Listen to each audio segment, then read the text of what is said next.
side of Give, Send, Go. We can't police around. So does someone have the right to raise funds for their security, for their protection, because they've been doxxed, because of a snapshot moment, because everyone has a camera in their pocket? A snapshot moment, okay.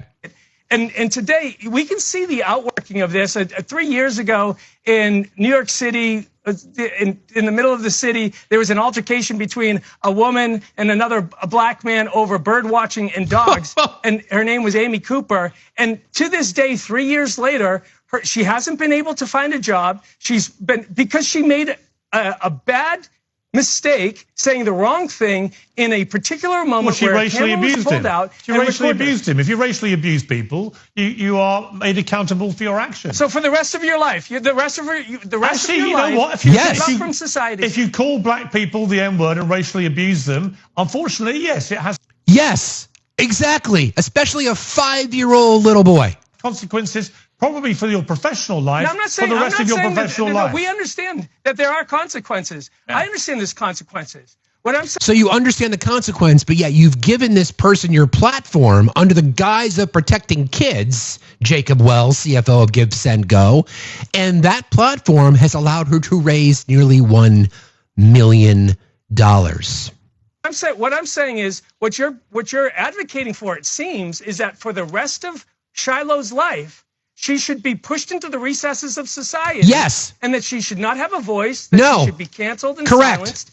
This is what drives people to suicide. And, oh my God. It's this cancel culture mantra that thinks that the best way forward as a society is to cancel them rather than try to bring some redemption into the situation. And for Give, Send, Go, our purpose and our hope is not that we agree with every single campaign. It's why we started a prayer team at Give, Send, Go. We actually call every campaign. Oh, the prayer team. Yeah, this part's even more wild. Campaign owner, and we pray with them, and we actually talk them back from the ideological edges that they find themselves in by saying, you know what, there's a God that loves you. You don't need to get into this tribal space. What?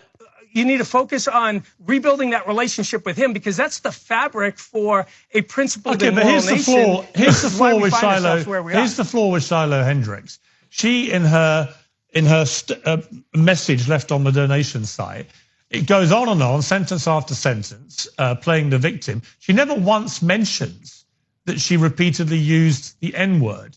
It doesn't exist in her description of the victimhood statement she puts out there. So it's incredibly disingenuous, because people who read that will not realize, if they don't know the story, that she racially abused a child and then an adult in a most horrific manner. And I'm curious for you, as a company, you take, I believe, tips and donations from each of the donations that come in. Is that how the system works? The system works on voluntary donations. Okay. So the only thing that we receive as revenue from of the $600,000 plus that have now been raised for her, how much have you guys made, Give, Send, Go, from that money? Presumably you know, right? I actually don't know. He's the CFO. He fucking knows. I haven't kept track of what the donations to that campaign in particular to Give, Send, Go But do you feel are. comfortable?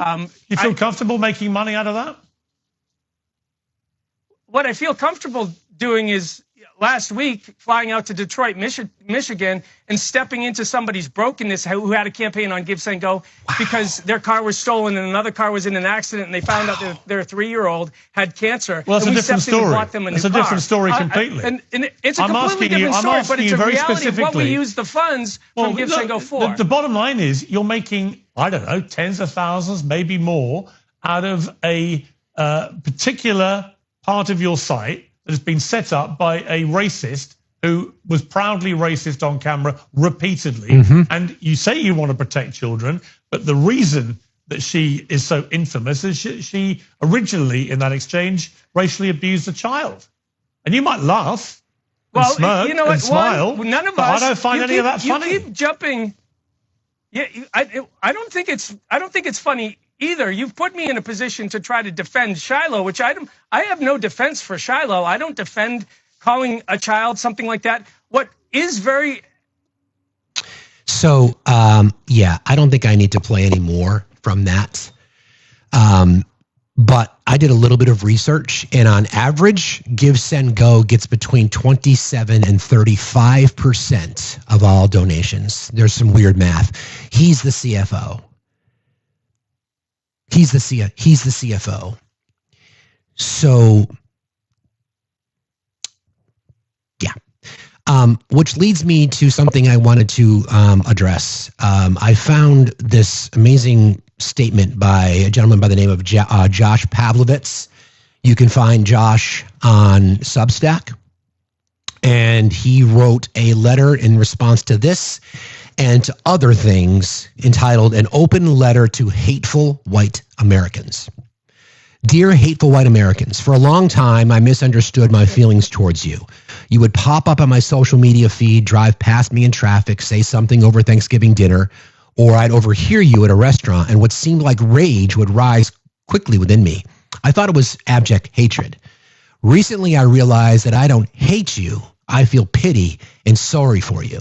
I grieve over whatever in your story made you this way, for the painful path you must have walked to arrive here so fully wounded that you now feel so compelled to wound others, unapologetically. My heart breaks for a journey so filled with injury that it has yielded someone that addled by fear, that vulnerable to vitriol, that easily manipulated into contempt for another human being whose pigmentation or nation of origin or image of God or primary language may not match with your own. I wonder how someone with so many advantages and so much privilege and such a comfortable seat at the table still manages to feel themselves oppressed, still imagines they are marginalized, still feels perpetually under siege by the world around them, a world that has always favored them. And I'm sorry. I'm sorry you are this afflicted with toxic anger. I'm sorry you are so burdened with this crippling addiction to cruelty. I'm sorry you simply don't care about the people around you.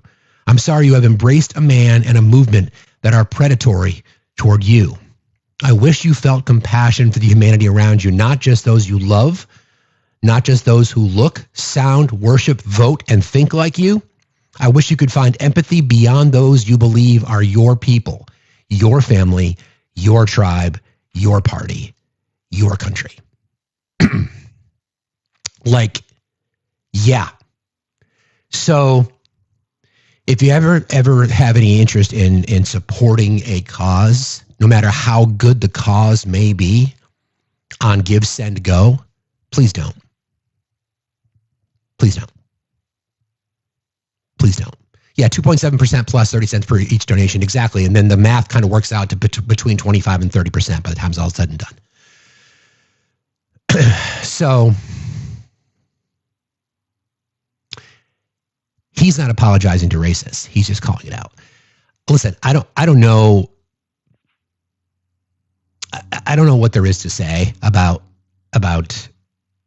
what we heard from the CFO, but I think John Pavlovitz's letter to hateful white Americans is telling. So, yeah.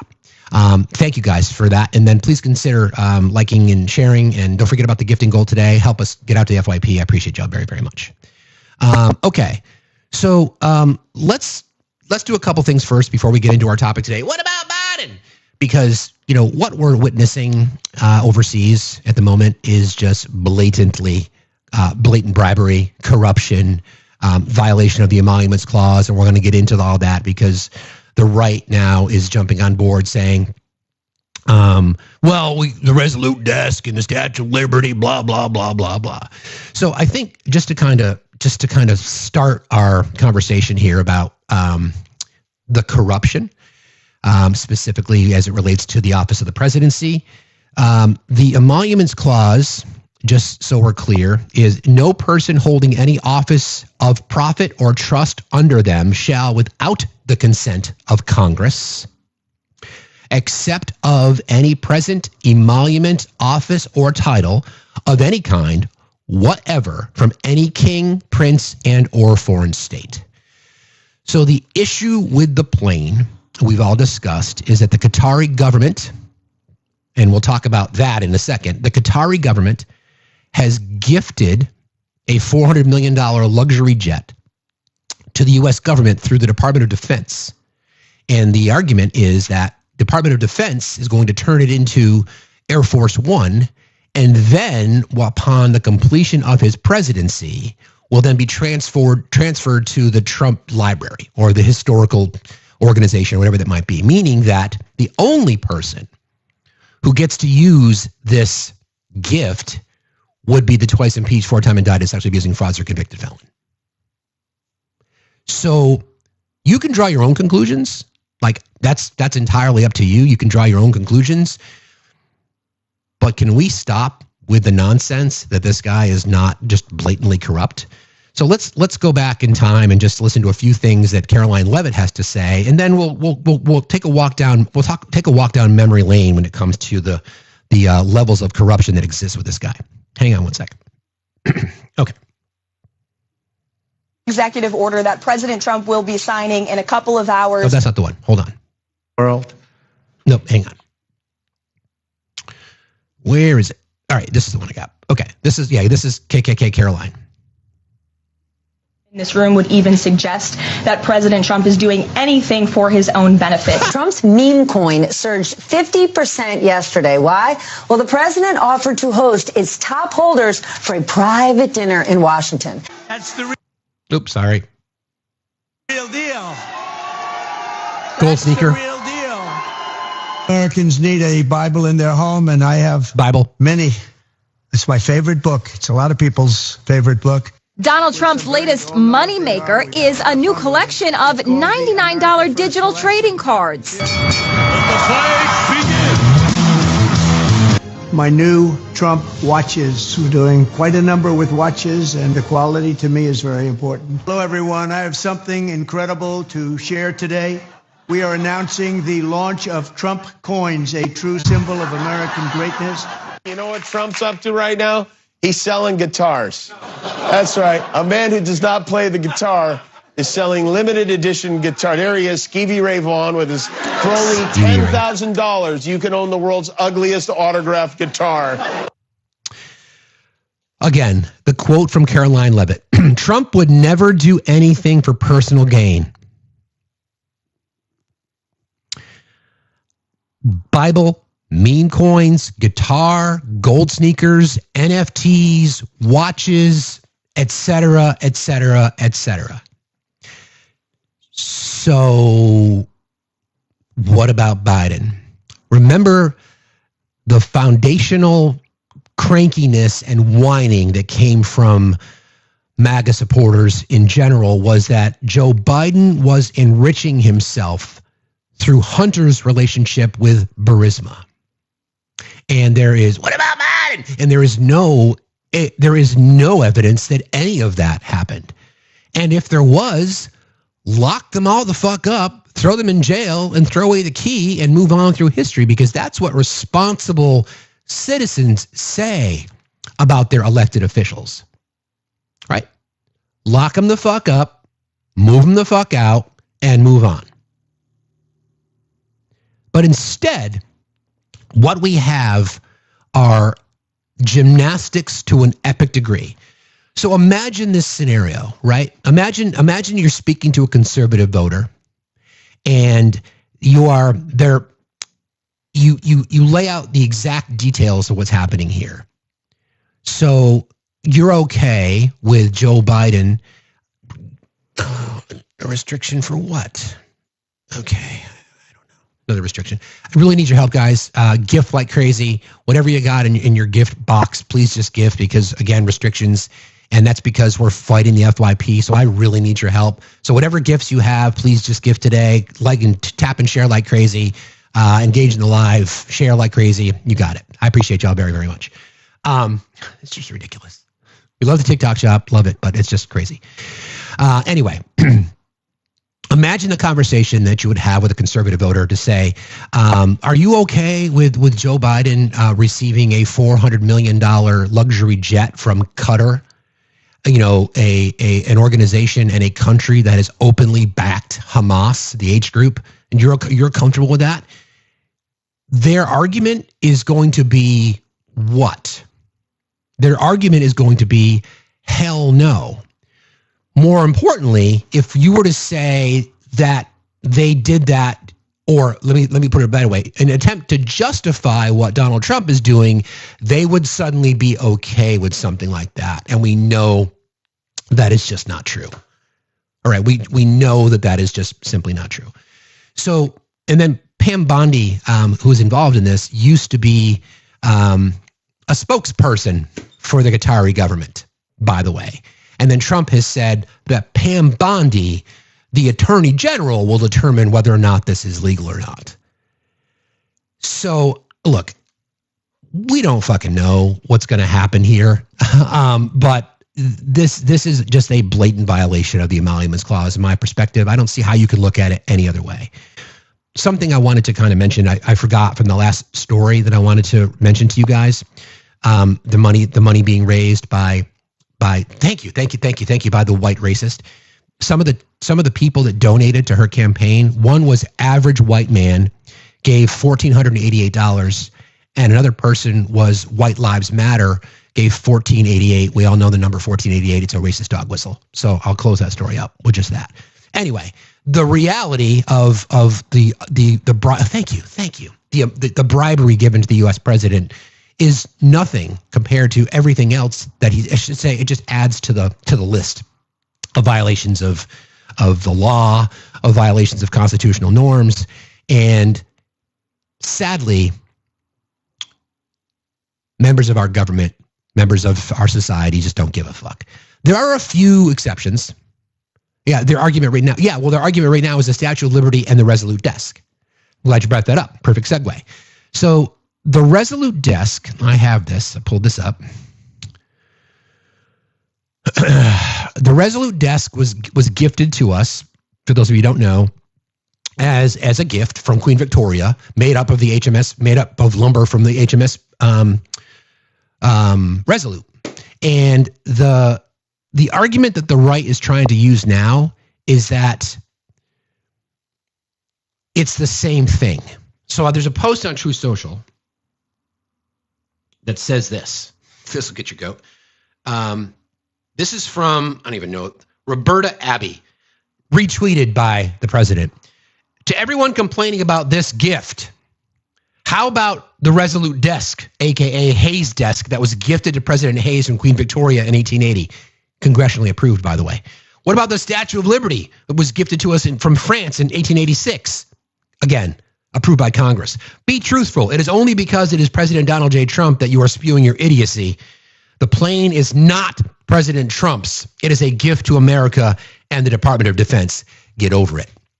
Funny, because the issue is not that. The issue is that part of the deal was that it would be transferred to Mr. Trump when he left the White House, meaning that it's not Air Force One for the presidency. It is Air Force One for this guy. And the Resolute Desk and the Statue of Liberty, both congressionally approved, that is the clause within the Emoluments Clause. Okay? So I found this story too. This is reported by The Guardian. A bicycle, pencil sharpener, 300 pounds of raw meat, U.S. presidential gifts, and the rules governing them. Reports that Trump administration is planning to accept a jet valued at $400 million from Qatar have raised ethical questions over gifts from foreign leaders. Before I get to that story, I thought I would play a little sound, because the internet is forever. When we look back on history, right? Again, Qatar, all the great Qatar. I think it's Qatar. It may be Qatar. I've been told it's pronounced Qatar.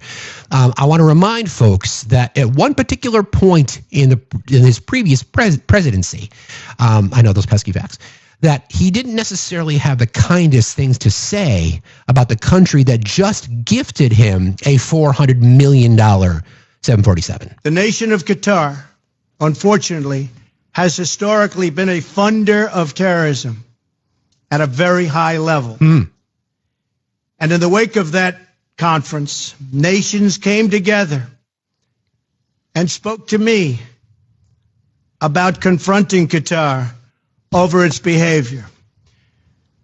So we had a decision to make. Do we take the easy road, or do we finally take a hard but necessary action? We have to stop the funding of terrorism. I decided along with Secretary of State Rex Tillerson, our great generals and military people, the time had come to call on Qatar to end its funding. They have to end that funding. So in 2017, he, along with his great generals and Rex Tillerson, who was the one of the many secretaries of state that he had, said that Qatar was a funder of terrorism, of which they still are, by the way, because there's direct lines that they support the H group. And now they're buds. Now they're homies. Now he can just accept gifts on behalf of the United States government, not for him, of a $400 million luxury liner. Nothing to see here. Nothing at all. Okay, so reports that the Trump administration is preparing to accept a luxury plane. Everybody keep tapping and sharing, please. 2 restrictions now. If we get one more, we'll get kicked. So if we get kicked off the live today, I'll go to my backup. But again, the more active we are in the live, guys, the better off we'll be. So I appreciate you guys very, very much. And there's a sub goal and there's a sub wave happening. So please, we need 2 more subs. Appreciate y'all very much. Reports that the Trump administration is preparing to accept a luxury plane from the Qatari royal family have set off a storm of criticism as ethics experts say such a gift would violate rules within the Constitution that seek to guard against bribery and corruption. There's a very long history of U.S. presidents accepting gifts from foreign powers. The very desk from which Trump has signed a record number of executive orders was given to the U.S. by Queen Victoria. The Resolute desk was given to President Rutherford B. Hayes and is made from oak timbers of the British ship HMS Resolute. Clothes, antiques, and even animals have all in the past been presented to U.S. presidents. Most often, these gifts are then disposed of through a complicated bureaucratic process enshrined in the Constitution. During George W. Bush's administration, a puppy given to the president by the leader of Bulgaria was sent directly to the National Archives, which preserves government and historical records. The puppy was then placed with the family. Okay. Bush was unable to keep the dog because under the Constitution's emoluments clause, a puppy, okay? A puppy, a gift from, who was it from? The president of Bulgaria, the leader of Bulgaria, the leader of Qatar is the Qatari royal family. The president of Bulgaria, thank you very much, gave George W. Bush a puppy. It was determined that accepting said puppy would be a violation of the emoluments clause in the Constitution, but a jet, a $400 million luxury jet in the mind of the Trump supporters is not.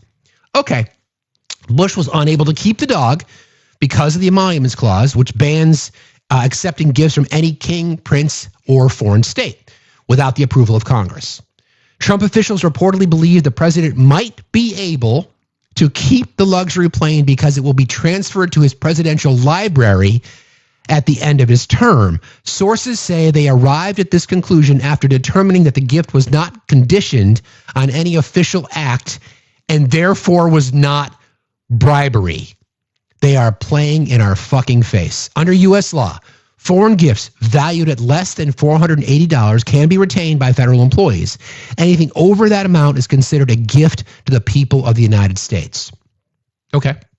And then must be logged and then disposed of by the White House gift unit. Most gifts are transferred to the National Archives or the president's future presidential library, which acts as an archive of the leader's administration. Like other presidents, Barack Obama's presidential library contains thousands of gifts given to the former president, including silvered cufflinks, Christmas ornaments, and a double-decker bus pencil sharpener. Whew. Crimes. You know, the pencil sharpener crime. Pencil sharpener gate. Double-decker bus gate. If a gift does take the president's particular fancy, thank you very much. Thank you, guys. Thank you.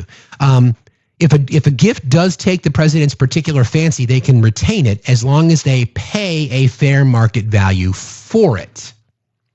So it's $400 million for this. There's estimates that would cost $5 billion to retrofit it to make it Air Force One.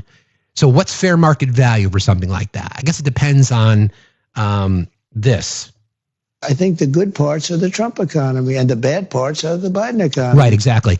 In 2023, the U.S. House Oversight Committee reported 100 items given to Trump from foreign nations in his first term were missing after the White House failed to log them. Interesting. They included a life-size painting of the president given to him by the president of El Salvador and golf clubs from the prime minister of Japan that were valued at more than $250,000.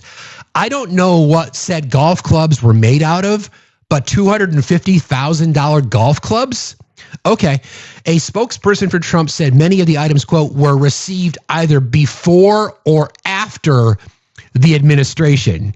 Well, we wouldn't know that because the items were missing. So how would we tell? Interesting. The New York Times has reported that an estimated value of $400 million, the New York Times has reported that at an estimated value of $400 million, the Boeing jet offer currently making headlines would probably be the most expensive gift from a foreign government in U.S. history. It has been reported that the president would use the plane as the new Air Force One until shortly before the conclusion of his second Oval Office stint, at which point it could be transferred to his Presidential Library Foundation, raising the prospect that Trump would have use of the plane even after his presidency ends. In a statement, KKK Caroline said, any gift by a foreign government is always accepted in full compliance with all applicable laws. President Trump's administration is committed to full transparency, she says. Okay. Despite the ethical concerns, foreign leaders use gifts as an important tool to strengthen relationships and break the diplomatic ice. Okay. In 1997, President Haydar Aliyev of Azerbaijan gave Bill Clinton and First Lady Hillary Clinton a 6-foot by 5-foot rug with their faces on it, which was woven in just weeks after the president accepted an invitation to the White House. 12 women worked around the clock in 8-hour shifts to produce the carpet, a process that normally takes months.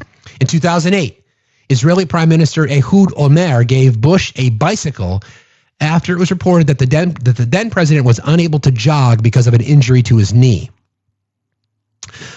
God. Other members of the administration are governed by the same rules of gift giving and in receiving. In 2005, Vice President Dick Cheney's log of gifts was double that of President George W. Bush's gifts. Halliburton, anybody? Anywho, that year, Cheney and Abbott Hunter received 4 guns, including one worth more than $6,000 for his part. Bush's most eye-opening gift in 2005 might have been 300 pounds of raw lamb from Argentina, a gift that was likely destroyed by the Secret Service due to official White House rules on food and drink. Again, you can make your own interpretations, but we know our friends on the right will excuse it. They will say, nothing to see here. They will say, what about Biden? What about Rutherford B. Hayes and the Resolute Desk? What about the Statue of Liberty? Last time I checked, the Resolute Desk sits in the Oval Office, used by every president since Rutherford B. Hayes. Every one. Therefore, it's a presidential gift, right? A government gift. Statue of Liberty sits in New York Harbor, welcoming the tired, the poor, the huddled masses yearning to be free. Symbolic from the country of France.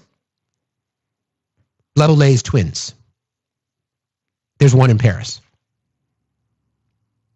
But as it states here, this one is only for the use of the twice impeached, 4-time indicted, sexually abusing, frauds or convicted felon who gets to use it for his presidency. And then it gets transferred to his personal use. But nothing to see here. Nothing at all to see here. Crazy shit. Antifa, good morning. Good morning. You are the consummate host. I got to give you kudos and credit. Thank you. Facts, I love you, brother. Thanks, I love man. you. Appreciate that. I love the fact that you bring researched evidence to talk about on your show. What I wanted to talk about, you actually talked about, my expertise is the Constitution. And I was going to talk about Article 1, Section 9 of the Constitution, which is the Emoluments Clause. I was also going, because what we're hearing now, we're hearing about the $25,000 pendant that was given to former First Lady Joe Biden. Correct. And I keep explaining to people the difference. There's a difference because each administration, they do receive gifts. Absolutely, they do. Absolutely. Democrat, Republicans alike. But here's the difference, facts. They're reported and then they're archived. Exactly. That pendant that was given to the former First Lady, it's not sitting in Rehoboth Beach, Correct. which is the home of President Biden. It's sitting in the archives because, like you stated, that pendant will actually end up in Joe Biden's library. Correct. It is not in her personal jewelry case. So yeah, Antifa, where are they going to park the jet in Trump's library? So they're talking about patterning this like the jet that's over in former President Reagan's library in California, right? Which is a single body, not even a wide body, Boeing 7 something. It's obviously a condensed, smaller version. All right.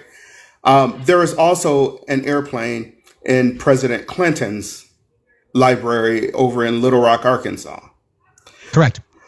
However, this mammoth of an airplane, facts, it looks like 3 times the size of our current Air Force One. It is. It's like a 747 Superliner, I think they call it. Like yes. It's as big as they get.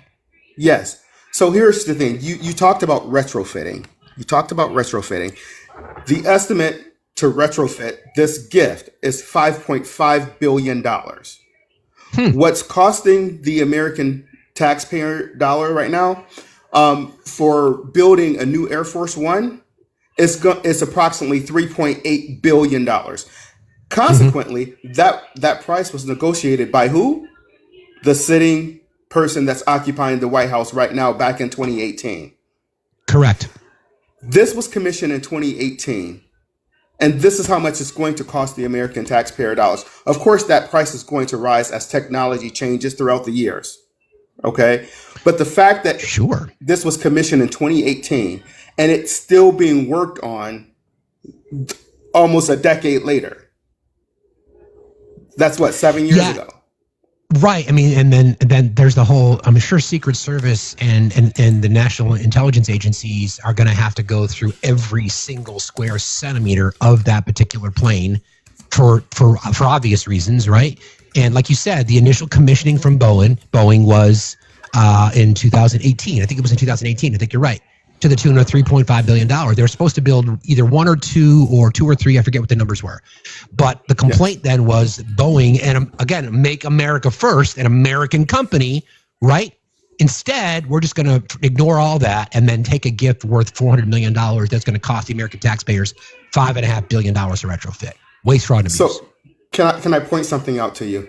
So please. Boeing has a long-standing relationship with the United States federal government. So that's number one. That's number one. We have that relationship with Boeing because Boeing has made countless weapons for us. All right. Yeah. Number two, and I don't know if the average citizen knows this, every step of the new Air Force One that's being built, did you know, facts, that we have a government representative at every single stage of that plane being put together?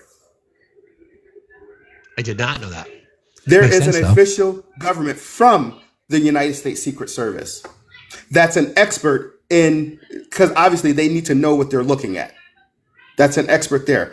So every step of the way that plane is being built, it is being scrutinized by the government. So how are we going to do that with this mammoth gift, as they call it? So as a fired federal employee, because I got my email from Doge, I didn't even get a letter. As a fired federal employee, we have to live under 5 U.S. Code. I think it's 7353. That's called the gifts to federal employees. That same U.S. Code, Facts, is the same U.S. Code the President of the United States also is supposed to live under, because he too is a federal employee. That's right. That federal employee, it states. So me being a former FEMA worker, I was at an inspection one day, because my job was I lead a team of federal inspectors, FEMA inspectors, when we go out and look at disasters. And so I was offered tickets to Disney. So the retail value of the tickets that I was being offered would have been right around $400, because they're like $160, right? They're like $160. It's insane. Disney's expensive. And as much as I wanted those tickets, you know what I had to do? You know what I had to do? Not only did I have to deny it, I had to report that it was offered. That it was offered. Exactly. And by whom and when. And there's a whole list that I had to be scrutinized on just by being offered. Not accepted, offered. Well, I appreciate the inside baseball from Antifa, and you're absolutely right. And I'm glad, I appreciate the kind words for calling this out, but a lot of people don't understand the nuances here and how our friends on the right are going to try to compare everything that every previous president has either received or, in this case, offered. And this goes way beyond all of that, way beyond. Thank you for jumping in today, Antifa. I really appreciate you. Yeah. Can I make this one statement before I go? Sure. Absolutely. Dr. Jane Elliott, I'm sure a lot of people know who she is. She's the professor that did that throughout since the 1960s has been talking about racial issues here in America. Okay, white lady. She's 91 years old now. She did a speech. She did a speech in an auditorium of about 500 white people. And she stood up. I'll be right back. You keep going. I'll be right back. Sorry. Absolutely. She stood up and she said to the white folks in that room, she said, if any of you would change places with your Black Americans, stand up. Then she said, I don't think you understood the question. If any of you would trade places with Black Americans, stand up. Nobody stood. And she said, that tells me the way that they're being treated in this country is wrong. And the fact that you won't say anything about it, it makes you complicit to the way they're being treated. I want who support Donald Trump. Same scenario. Use that same scenario and take out Donald Trump and put in Joe Biden or Barack Obama. Oh, hell yes. If they were receiving everything that this man has received and is being offered, how would you feel? You would be flipping caskets right now, talking about how corrupt that administration is. So therefore, if you just transpose the name Donald Trump with Joe Biden, if you will call it out with Joe Biden and you're not calling it out with Donald Trump, you know that it's wrong and you don't care about this country. Facts, thank you for letting me up in your panel today. It's always a pleasure. Antifa, thank you, brother. I appreciate you being here. Thank you very much. See you later. Have a good day. He's absolutely right. Absolutely right. I mean, corruption, call it out. Just be objective. That's all we're asking for. Just be objective. If you were up in your shit about, Joe Biden, the Biden crime family, then be up in your shit about this. That's all. Hi, Eve. How are you? I'm fabulous. Good morning. How are you? I'm doing all right. Thank you for asking. It's good to be here. Good. I like that answer better than yesterday's answer. Okay, fair enough. Appreciate that. Well, good morning, everyone. Y'all know that I'm here to remind you to please support our fabulous hostess with the mostest. He's our tactful and tasty teacher, touting tolerance and tranquility. And he's here every day with that fiery feral fist for freedom, bringing you facts over feelings because facts still matter and they always will. So, if you have the means, let's help Fax meet his gift goal and subwaves. You can find the pay apps in the link tree of his bio, as well as the Fax HQ and Discord link. You can reach the HQ via FactsStillMatter.site, where we've got live resources, community resources. You can check out the merch store. There's lots of new merch there. But if you're just looking for that fun, free forum for the Fax family to frolic, then Discord is the place. If the link in the bio doesn't work, try to copy and paste it into a browser or Google. If that still doesn't work, then just reach out to a moderator and we'll hook you up. When you join, please open a ticket. There's a couple quick questions. It's part of our process to maintain a safe space for our community. If you need assistance with that, we can help you in the unverified lobby and walk you through the verification process. The mutual aid channel of Discord has a few folks looking for some extra help. If you can spare a couple of dollars, please consider doing so. No amount is too small and it all adds up. Now, if you haven't already, please click that follow or heart me up at the top of the screen next to Fax's name. You can join the team for the cost of a penny. You can do this every day, and it helps to keep us relevant and on the FYP. The main thing that we ask of y'all is to interact in the comments as well as tapping your little hearts out. It's always free to tap and share out the live. If you don't have any friends, you know by now to just click that copy link. It works the same as a share, and no one will be the wiser. When you have a chance after this live stream, head on over to YouTube and subscribe to Facts Still Matter there as well. You can like and rewatch videos for any information you may have missed. And subscription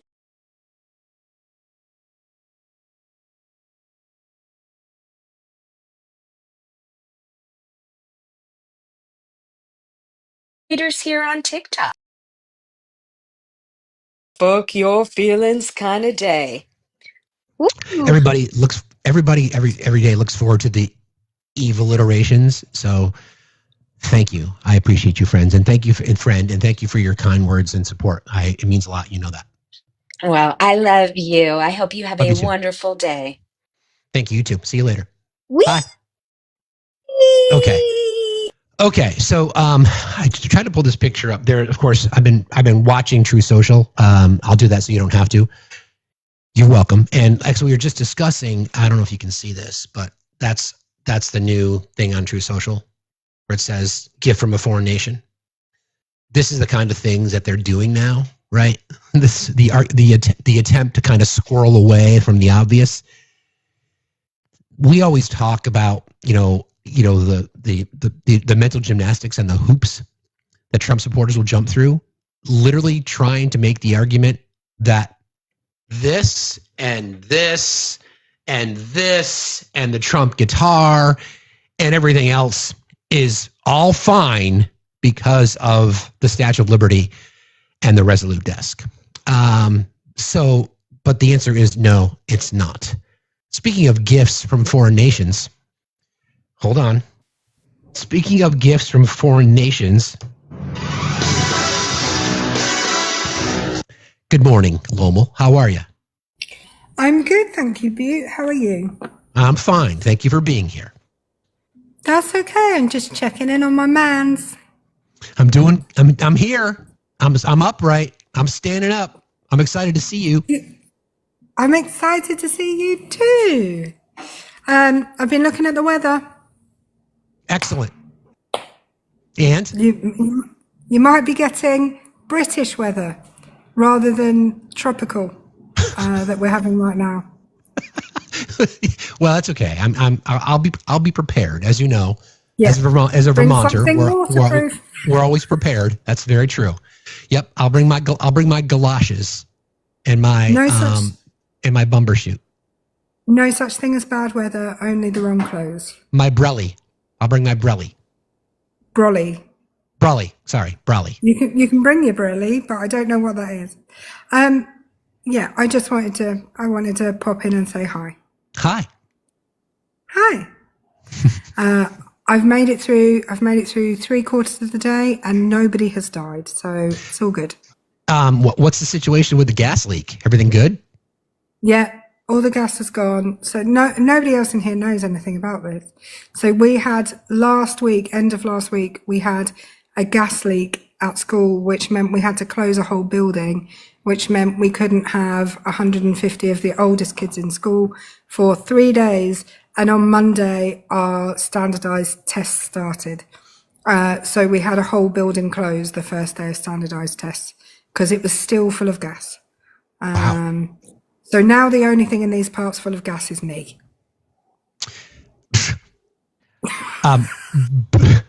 BT Dubs, I have to talk to you about adolescence. So remind me when we speak later to ask you about that. Have you watched it? Most, yes. I have some questions, of course, because I do the way my brain works. So remind me to ask you about that later when we speak, okay?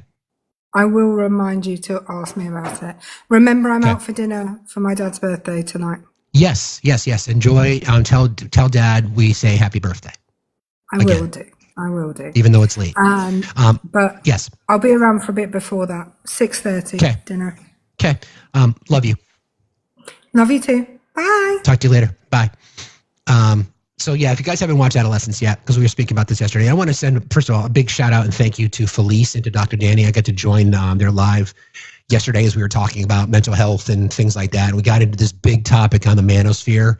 If you haven't seen Adolescence yet, it's on Netflix.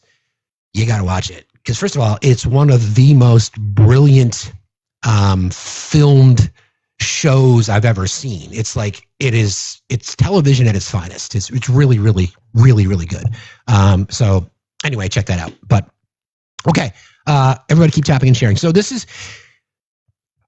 first of all, I can't even believe what I'm starting to say. I'm really starting to show some respect towards Rand Paul of all people, because, Rand's a libertarian and he's always been on that principled, and he's stuck with his principles, quite often saying he doesn't believe in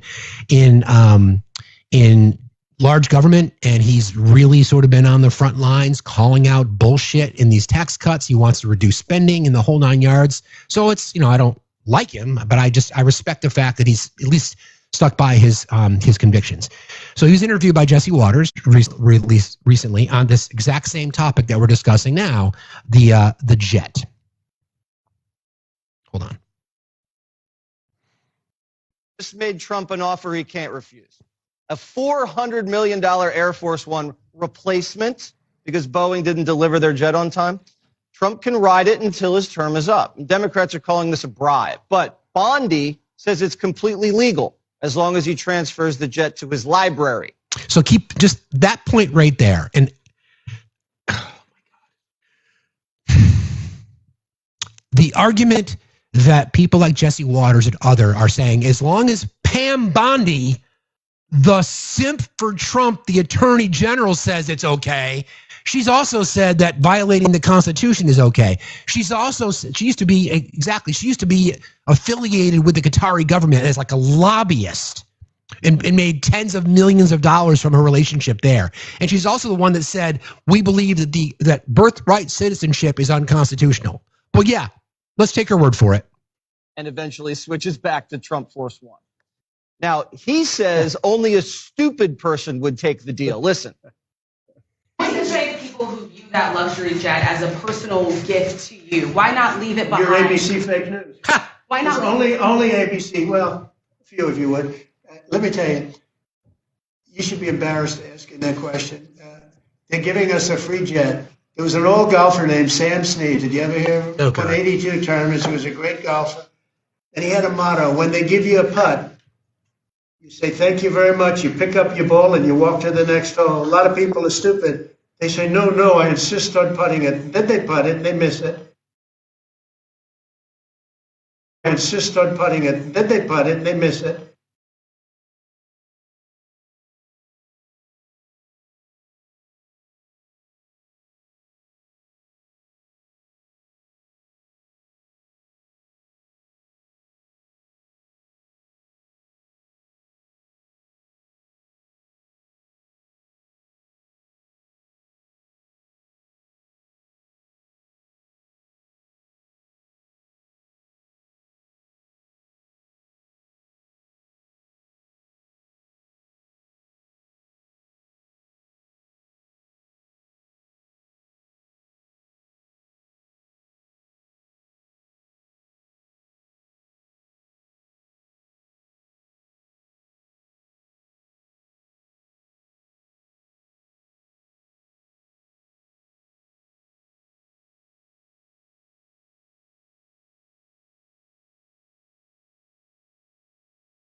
he forgets about the $5.5 billion price tag to retrofit it. So no, it's not free. Again, Rand Paul saying, no, just, why? Think of it this way, okay? We're going to get into the whole prescription drug thing, which is like we talk about how he's the poison and the cure, rescinding Joe Biden's actions regarding drug costs, ignoring it for a while, and then signing it again and making credit for it. He creates these scenarios. You didn't have to do this. You didn't have to accept a $400 million luxury jetliner from the Qatari government, and who just years ago, where's that clip again? Let me see do I have that still? Do I have that? Hold on. Yes, hold on. So let's go back real quick. We're going to go back in time. The 747 is being given to the United States Air Force. It's a gift from a nation, Qatar, that we have successfully defended for many years. Okay, that's interesting because this is what you said in 2017. Unfortunately, has historically been a funder of terrorism. Oh. At a very high level. Interesting. And in the wake of that conference, wow, nations came together and spoke to me about confronting Qatar over its behavior. Got it. So we had a decision to make. Okay, which was? Do we take the easy road or do we finally take a hard but necessary action? We have to stop the funding of terrorism. I decided, along with Secretary of State Rex Tillerson, our great generals and military people, the time had come to call on Qatar to end its funding. They have to end that funding.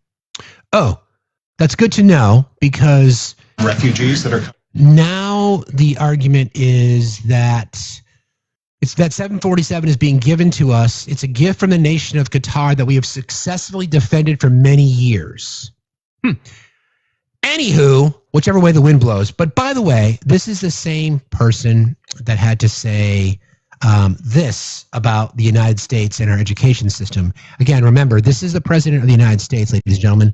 This is the guy that is in charge. This is the guy that is making decisions on behalf of our nation. This is the guy that is falling asleep when he goes to picnics in Saudi Arabia. So we have the worst education almost in the large world, the world that people know about.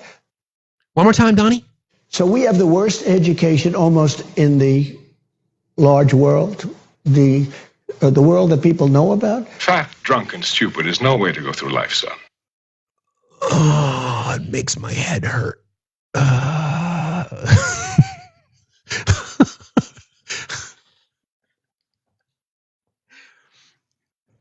Again, the large world, and the world that most people know. Yeah, one more time, the world that most people know about.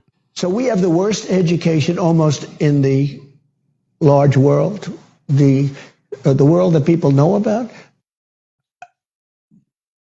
What? What? Hold on. Emotional damage. Like.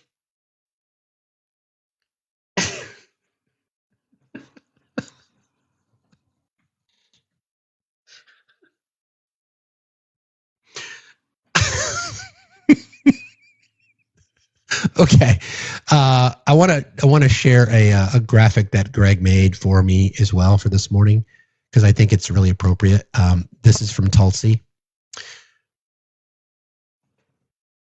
Hey, at Real Donald Trump, being Saudi Arabia's bitch is not America first.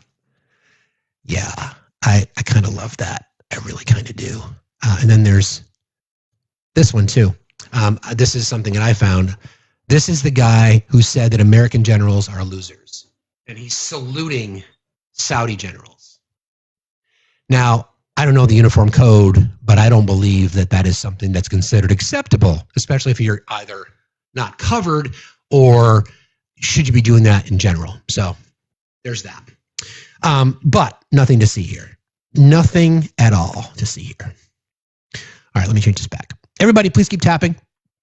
Appreciate you all very, very much. Let's see. This the one? Yep. Okay. All right. So I want to kind of go through, because we've got more when it comes to this level, these levels of corruption. And I think it's important that we talk about it, right? Because if we don't, we know that legacy media is not covering it the way that they should. I do want to give Kristen Collins a little bit of cred, because she's been one of the few that are really calling out this shit, just because just in the way in which he sort of, you know, stretches the, how do I put this? Pushing, like cows pushing on a fence, like it bends until it actually breaks. So this was her reporting on this fucking jumbo jet. That apparently, this is what she had to say about it. It's just funny. I mean, we laugh so we don't cry. Seriously. Has just confirmed that the Trump administration plans to accept a luxury jet from the Qatari royal family that will then be retrofitted and used as Air Force One for the remainder of President Trump's second term. Now, this is highly unusual, and it's raised a lot of questions about, one, whether it's legal, and two, whether it is ethical for the president to accept such a massive gift from a foreign government. Now, this is a plane that President Trump has actually toured previously. It was parked at Palm Beach Airport earlier this year. The president and his aides had a tour. I was told that after, the president was boasting to people about how nice and luxurious the plane was. And technically speaking, we're told how this will happen is that the Qatari Ministry of Defense will transfer the plane to the Pentagon. Now, the Pentagon will be in charge of retrofitting it and modifying it to make it useful for a president. It's raised many questions, and of course, this comes as President Trump is headed to the Middle East this week, and that includes a stop in Doha.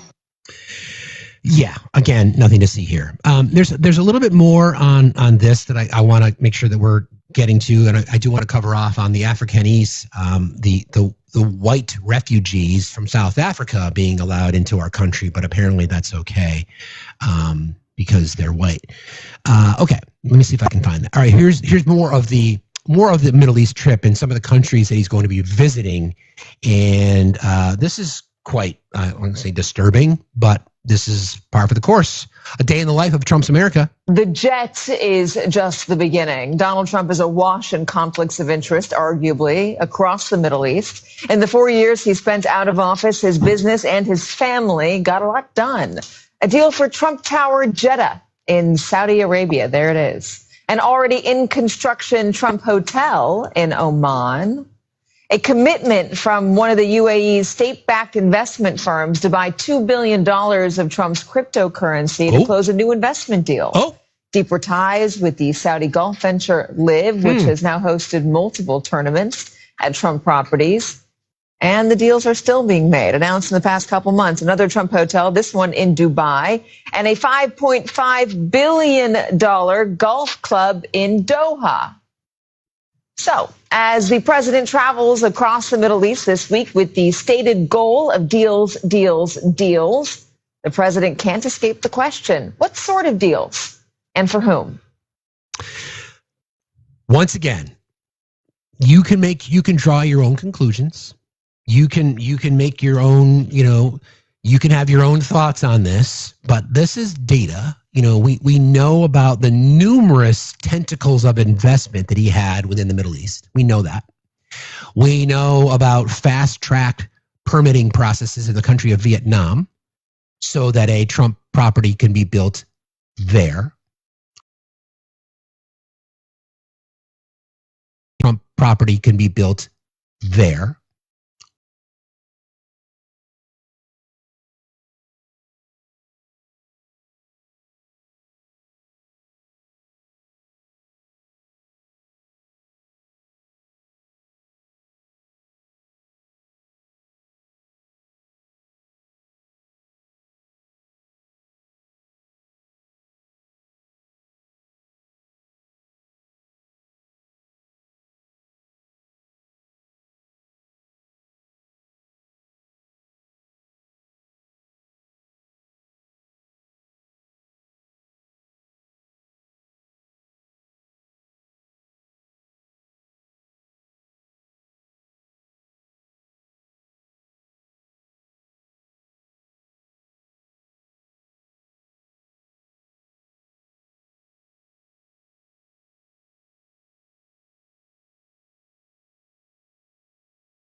invited to a New Year's Eve event at Mar-a-Lago.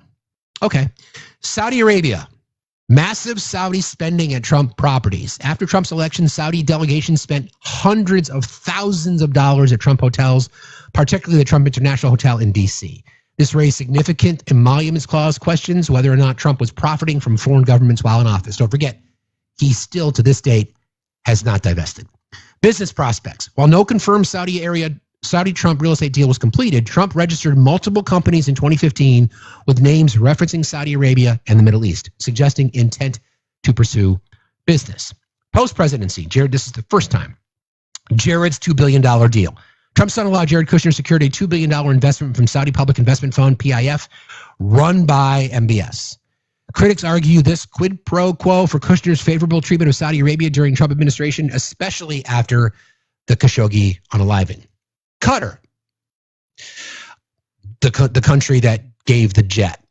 Qatar was reportedly pressured during the Gulf diplomatic crisis in 2017 while Trump was in office. Around the same time, Trump properties received large payments from Qatari-linked firms, including Brookfield, which later bailed out a Kushner family property at 666 Fifth Avenue to the tune of $750 million. Turkey. Don't forget, praise for Erdogan just recently. Trump Towers, Istanbul, one of Trump's few branded properties that involves direct naming rights and licensing outside the U.S. Built in partnership with Dogan Holding, a Turkish conglomerate, Trump admitted in a 2015 interview, quote, "I have a little conflict of interest because I have a major building in Istanbul." Political sensitivity from Turkey. Trump's financial entanglement was a possible reason for his deference to Turkish President Erdogan, especially regarding Syria policy and avoiding sanctions. Remember when we abandoned the Kurds? Remember that? Post-presidency business expansion. After leaving office the first time, Trump and his allies, especially Kushner and the Trump Org, have looked to capitalize on numerous relationships with countries in the Gulf. Saudi-backed Live Golf Tour has used Trump golf courses for major events, funneling money into his properties. Reports suggest that Trump Org is actively exploring deals in Saudi Arabia, Oman, and the UAE, to mention others. I mean, come on. All we ask is objectivity. To summarize, Trump's financial ties to the Middle East, particularly in the UAE, Saudi Arabia, Turkey, and Qatar, are real, are long-standing, and are strategically important to his business empire. These connections raise serious questions about foreign influence, especially as he remains a force and is now, of course, the president.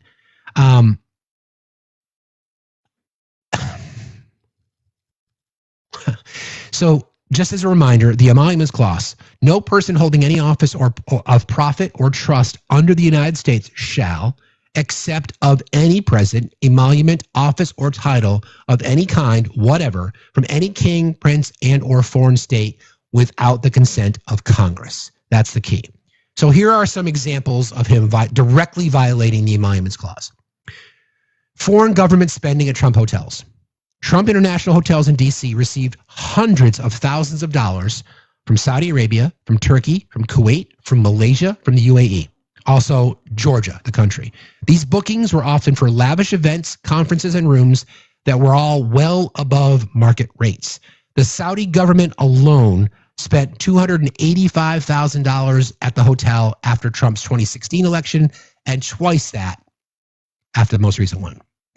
Ongoing licensing deals with foreign companies and governments in the UAE, India, Indonesia, Vietnam, etc., continued during his first presidency and are likely to continue now. Trump never divested and still has not divested from the Trump Organization, so any foreign payments to his properties should be considered emoluments. U.S. military spending at Trump properties. Air Force crews stayed at Trump Turnberry Resort in Scotland during official missions, raising concerns over federal money enriching the president. Military expenditures at Trump properties potentially violate domestic emoluments clauses. Hosting G7 at Trump Doral. Okay. Trump proposed holding the 2020 G7 summit at his Doral Resort in Florida, which would have directed public money to his business. After public and congressional backlash, the plan was canceled, but it highlighted his willingness to do so.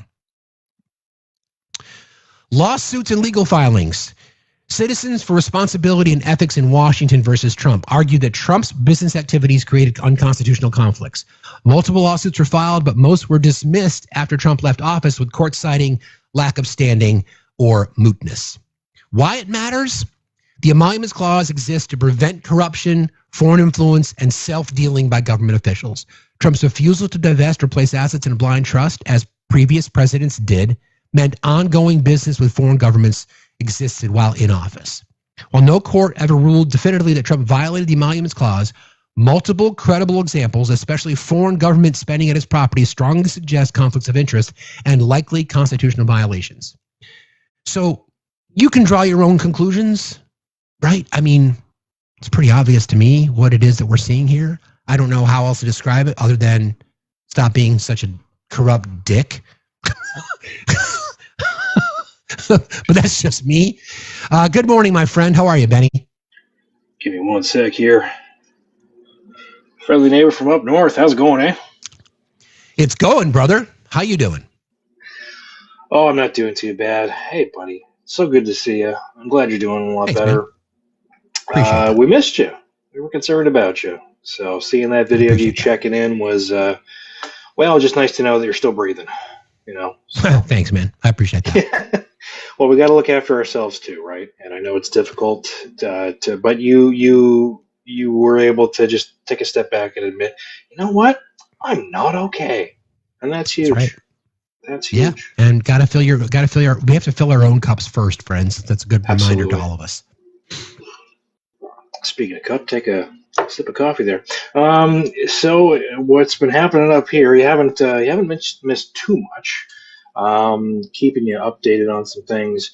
So there was a few recounts and a few key ridings here, meaning that now our liberal government has up to 170 seats. Still 2 away from a majority. Probably still not going to get it, so still a minority government, but a strong minority nonetheless. Prime Minister Carney unveiled his new cabinet yesterday, which I'm going to be honest, wasn't really exciting. It was kind of boring, and I think that's okay. I think boring's great. I love boring. Boring is safe. Safe is good. Boring is safe and good. You're right. Exactly.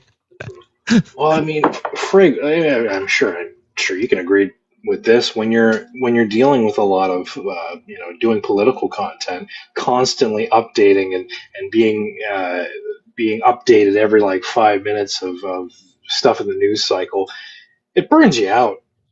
Like it's just nothing but like loud voices and outrage and rage baiting, and it's just nice when it's kind of boring. You know?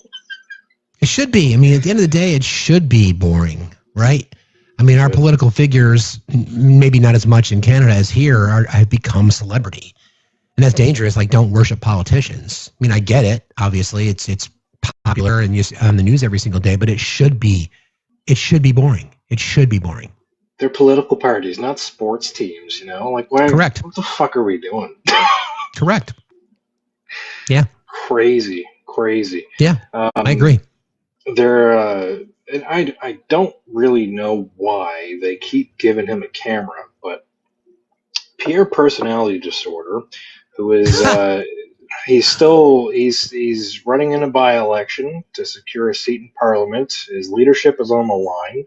They're facing an internal leadership review, so they got another guy as interim leader, Andrew Scheer, who is like a thumb with hair. And they got Pierre in front of the camera yesterday, and you think, hey, he suffered a pretty humiliating defeat. You think like maybe there's a bit of humility, maybe he's willing to change. No. Still the same garbage. Like, well, I really respect and appreciate all the members that have been picked in his cabinet.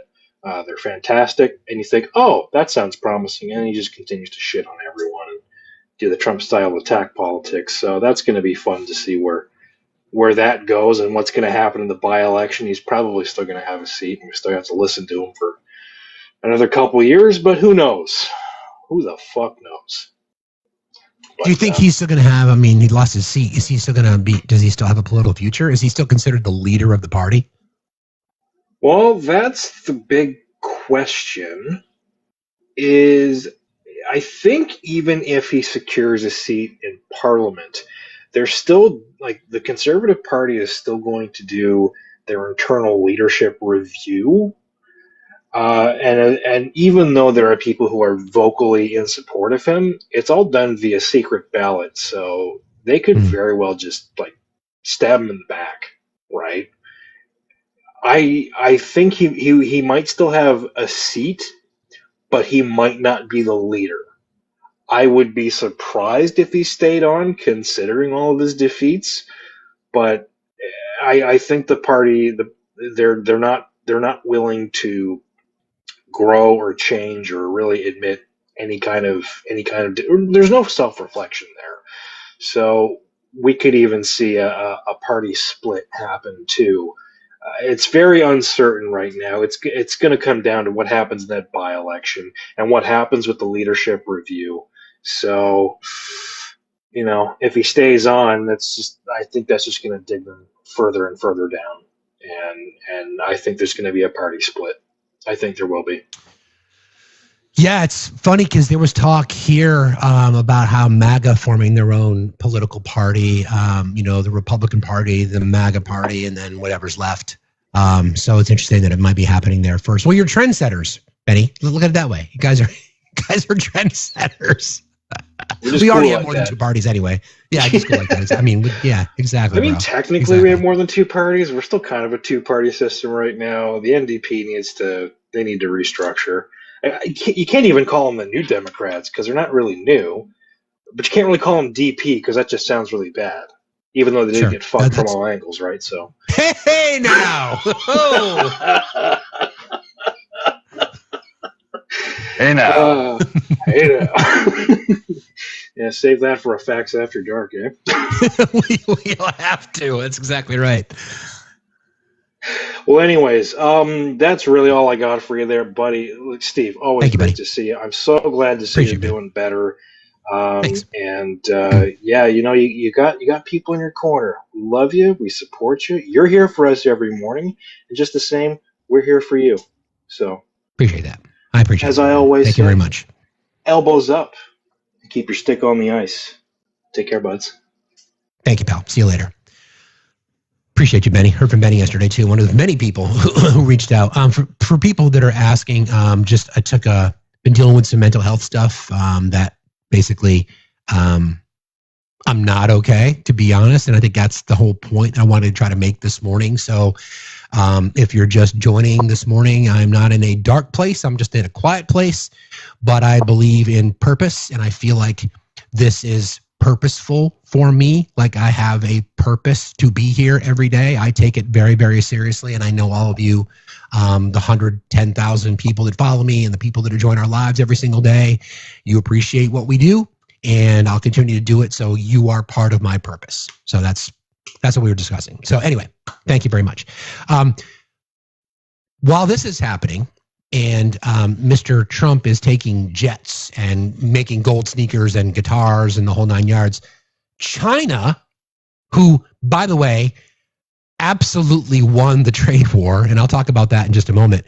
China finally achieves world's first non-uranium nuclear reactor that is much safer.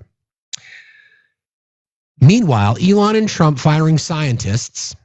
Chinese scientists have successfully added fresh fuel to an operational 2-megawatt thorium molten salt reactor in the Gobi Desert.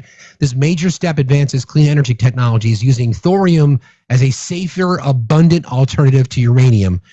China builds on abandoned American research to lead the race toward practical molten salt reactors. Again, they are harnessing the power of the sun. They have built locks to bring ships over mountains. They have EV technology that can recharge in 5 minutes. They are kicking our ass everywhere, and they won the trade war.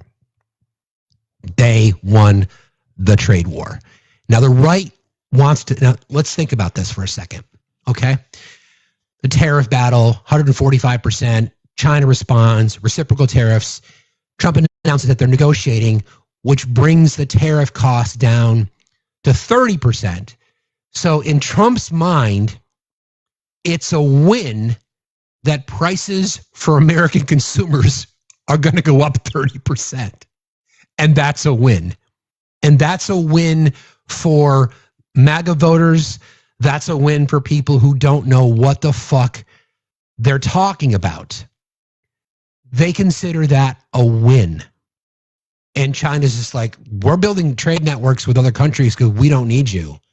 They're not going to go through this bullshit again. Ports are still empty. We're still going to see massive spikes to inflation as ships are finally starting to arrive, right? So, like, it's just comical to me that they're walking around thinking that they won. Where is it? Hold on. I got to find this one because it's appropriate. I know words. I have the best words, but there's no better word than stupid. That's what it feels like. Imagine that.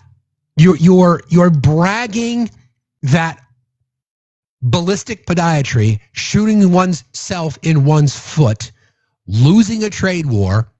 China's out there building safe nuclear reactors for green energy, leading the world once again, harnessing the power of the sun.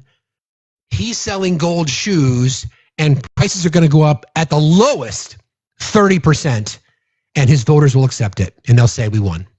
They're going to go to the gas pumps. I've got this great. This is perfect. They're going to go to the gas pumps. They're going to pay $3.25, right, or whatever the price is, nationally. They're going to tell themselves it's $1.98 a gallon. They're going to sit in their right-wing spaces. They're going to be saying gas is $1.98 a gallon. They're going to look down at the receipt if they get one, and it's going to show $3.24 a gallon. They're going to go back to their right-wing spaces and tell their friends that it's $1.98 a gallon. They're going to go to the store. They're going to notice that prices continue to go up because, yeah, we still do have inflation. Prices are still going to go up. They're going to go up even more because of tariffs. They're going to go back to their right-wing spaces. They're going to tell their friends that prices are down for gas, for energy, et cetera, et cetera, et cetera. And they're going to convince themselves that it's the truth. And yet, we're the ones that have TDS. Right? It is weird. It's this strange phenomenon, as we discussed yesterday with Dr. Danny. By the way, if you don't follow Dr. Danny, she's amazing. I love her. Danielle Kramer, Kramer. She's great. And we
was Donald Trump telling you that it was $1.98 a gallon. Okay, it's not. Show me where it is. And let's see what they say. I've played sound from this before, but there is a podcast that I follow called The Necessary Conversation. Have you guys seen it? It's mom and dad who are hardcore Trumpers, and then their kids. And I'm going to submit a question to them because along those lines, like Bob is the dad, right? And he is hard. Happy birthday, Leanne. Hearts in the chat for Leanne, everybody. Happy birthday, Leanne. Or Lee. Yeah, Lee and Daniel. Happy birthday to you. Bob gets his news, back to the Necessary Conversation podcast. He gets his news. I'm Gentle Parenting MAGA. Maybe I am. I'm only saying this if it applies in your case, but I'm not interested. Bob gets his news from Newsmax. He's admitted it. That's where he gets his news from. I get my news from Newsmax. Okay. So that I would say, okay, if you get your news from Newsmax and we've got data that refutes your claim on Newsmax, would you be willing to accept an alternative view? And I know he would say, no, he would not, because he's just convinced that everything he reads or sees or watches or hears from Newsmax is true. But I think it would be an interesting exercise to have those conversations. And then Erica mentioned this, like how far are you willing to go to continue to ignore the truth? How far? How far are you going to continue to step into the shit before you realize that you've been wrong the entire time over just about everything? I guess we'll see. Good morning, real life. How are you today? I'm great. How are you? I'm doing all right. What's on your mind? Good. I'm glad to see you again. Thank you. About the gas prices. You're looking at something that's $3.24 and thinking it's $1.99. When I was a child, we had the color TV and we had the black and white TV on top of it. Right. When the Mickey Mouse show came back on in the 70s, it was in black and white, but my mother allowed us to watch it on the color television. So it was a big deal. The next day I went to school and I told everybody I had seen it in color. And? Well, of course it was black and white. I mean, I was made fun of hysterically, but I think that kind of goes along. That's a really good point. That's a really good point. I think it kind of goes along the lines of like looking at your gas and going, having to believe so strongly, that gas is cheap, right? And my mistake was I was obviously a young child. It was innocent. It's a very funny story, but I thought it was a good one to share. I think it's completely appropriate. I appreciate you sharing that with us because it makes a lot of sense. You grow up thinking that it's like World War II. We always thought it was in black and white. Yeah. But you're absolutely right. No, that wasn't green. It was brown. It was gray. It was black and white. I appreciate your perspective on that. It's an interesting one. Thank you for sharing, friend. Take care. Appreciate you. Have a good day. You too. It's a really good point. Which then leads me to this next conversation that I wanted to have about the big, beautiful bill. So you're going to hear Richard Neal, who's a Democrat on the Ways and Means Committee. The Ways and Means Committee is the one that ultimately would be deciding on elements of the budget. If they get out of committee, we'll go to a floor vote. You guys know. I said, everybody, hearts in the chat for yourselves because you're the smartest chat on TikTok. Fight me, seriously. So we now have the big, beautiful bill. And that's contradictory enough because don't forget, members of the Republican Party complain all the time that we should just have single item bills. And of course, no one knows how government works over there because that would be impossible.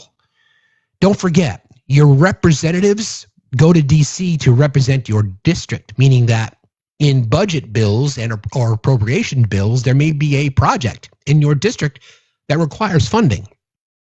Therefore, you submit requests and then they get into the budget. That's kind of how it works. Anywho, so I'm going to let you hear this sound from Richard Neal as he's discussing the reconciliation process and the big, bold, beautiful bill in regards to certain things that were promised on the campaign trail. Okay, so here we are.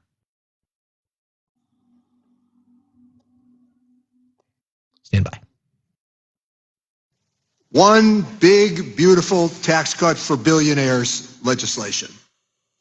The Republican pathology with tax cuts for wealthy people continues. The theology for a long time, until it was put to rest, was that tax cuts would pay for themselves. Well, that's just what it was, theology. Then we heard in the middle of the Iraq War, the Republican whip in the House of Representatives say, quote, it was patriotic to cut taxes in a time of war. Then we were told it would always be about accelerated growth. Well, we'll take the Clinton growth rates any day. In 2017, our colleagues on the Republican side passed a tax law that was supposed to pay for itself, raise wages, and help working families. None of that happened. Instead, it exploded the deficit, worsened inequality, and left everyday Americans behind.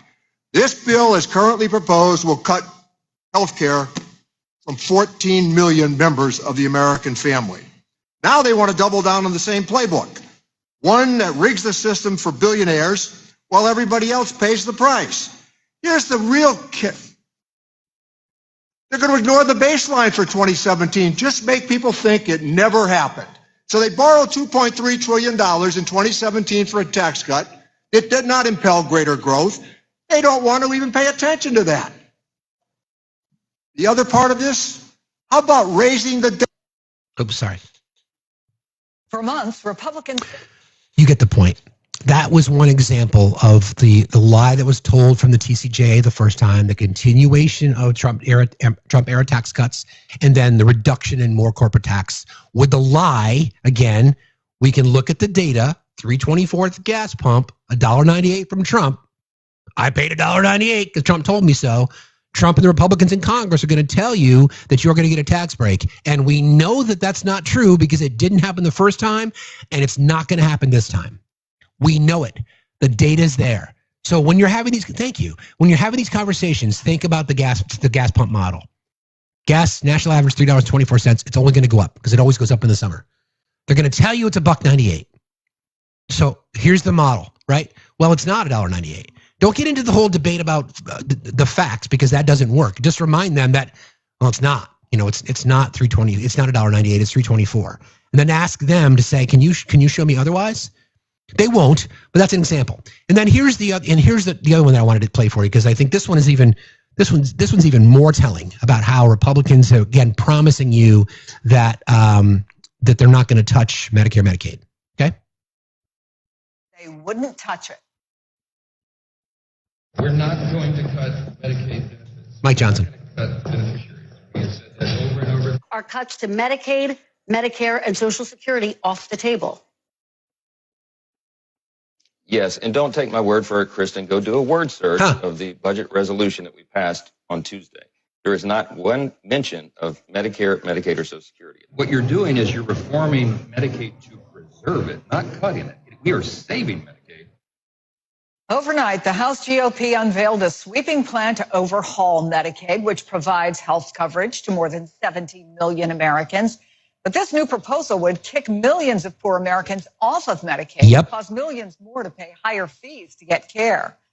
The chair of the committee that drew up the plan describes it in a Wall Street Journal op-ed as common sense, writing, without Republican solutions, Washington risks a complete collapse of Medicaid. That's the ultimate gaslight. And as a reminder, $3.24, we're not going to cut Medicaid. $1.98, we've cut Medicaid. This is the stuff that, unless we are paying attention and calling it out, will go unreported when you connect the dots, okay? So let me find the specifics of, and I'm going to talk about Mike Lee in just a minute because that's pretty dangerous. I do want to go through the sound of, let me see if I can find it. I have it pulled up here. Do I have that? I think I do. Oh, then we're going to talk about United Healthcare. You guys are going to be really angry, but I think it's necessary for us to play it. Okay, hold on. I have it here. Everyone keep tapping and sharing, please. Appreciate you guys very, very much. This was about the big, bold, beautiful bill as well in regards to no tax on tips, no tax on overtime, no tax on Social Security. I'll let you guys make up your own mind if you've been lied to. $3.24, $1.98. So this is Tom Suozzi from Long Island, Democrat, won a special election last year. And similarly, on this same bill, the information that he has read into it, and they can, well, you can determine yourself the answers to these questions. Here you are. On tips, the president has said, your tips will be 100% yours. Does this tax bill continue the payroll tax on people's tips? Yes, it does, Mr. Overtime. The president said your overtime will be tax-free. Does this bill continue the payroll tax on overtime? It does not exempt overtime from the payroll tax. The president said he's going to remove taxes on Social Security. Does this bill remove taxes on Social Security benefits? The legislation provides an increased exemption amount. But does it remove taxes on Social Security benefits as promised by the president? Does not change Social. The president and the Republicans. So that was Tom Swazi asking the questions. He's asking Tom Barthold, who is the taxation chief. Okay. Does this tax bill continue the payroll tax on tips? Answer: yes, it does. Does this bill continue payroll tax on overtime? Barthold: answer: it does not exempt overtime from payroll tax. Swazi: does this bill remove taxes on Social Security benefits? Barthold: it does not change Social Security taxes. The big, bold, beautiful bill, a promise that was made to the American people: no tax on tips, no tax on overtime, no tax on Social Security. It does not exist in the bill. It is a fucking lie that 78 million Americans believed. Medicare, Medicaid not being cut, promised in the Republican Party. It is being overhauled. The Commerce Commission, which holds the budget to Social Security, to Medicaid, Medicare, all right, to Medicaid, Medicare, they have to cut $883 million from their particular agencies that they have oversight over. The only way to do that is to cut Medicare, Medicaid. The math just ain't mathing.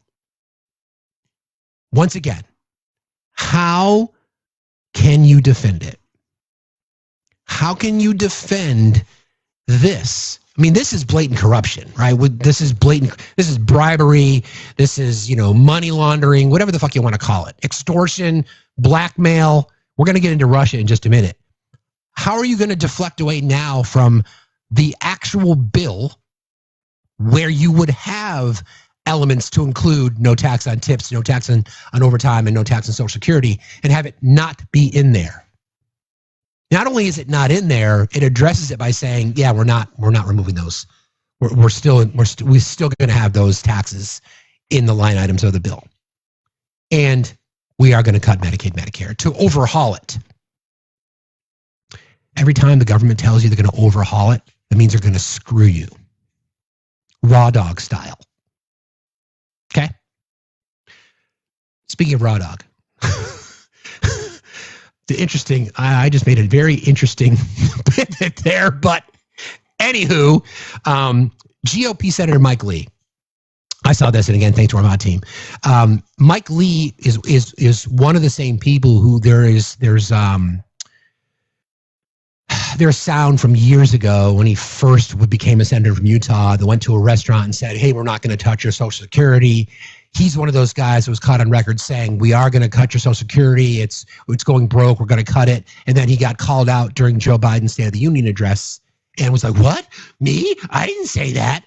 Well, Mike Lee, senator, proposes a bill to make all corn a federal crime, which follows exactly, Toodle, which follows directly Project 2025. Last year, the right-wing think tank, Heritage Foundation, launched Project 2025, which we know, which laid out much of the policy blueprint for the current Trump administration. We're watching it. There's a website. You can go Project 2025 tracker. We are ticking through the boxes of things that are being implemented that are a direct result of Project 2025. In fact, Russ Vought, who is one of the authors of Project 2025, is going to be replacing Elon Musk as the head of Doge. Yep, exactly. One of the project's espoused goals was to permanently criminalize all pornography. Now, a Republican senator with kind words of Trump has introduced a bill that would do just that. Senator Mike Lee introduced the Interstate Obscenity Definition Act. The Interstate Obscenity Definition Act, or IODA, which would effectively criminalize all pornography nationwide by legally redefining it what it means to be obscene. For years, obscenity has been all but a defunct legal category that narrowly defines speech that remains unprotected by the First Amendment. Lee would explode this legal category, expanding it to encompass virtually all visual representation of schmecks. Oh, wait. I need a little sound while I'm doing this. According to the bill text, hold on. A picture, image, graphic, film. Wait, where's it? According to the bill text, a picture, image, graphic image, file, film, videotape, or other visual depiction of any media that appeals to the prurient interest in nudity, schmecks, or excretion, what? Would be considered, hold on.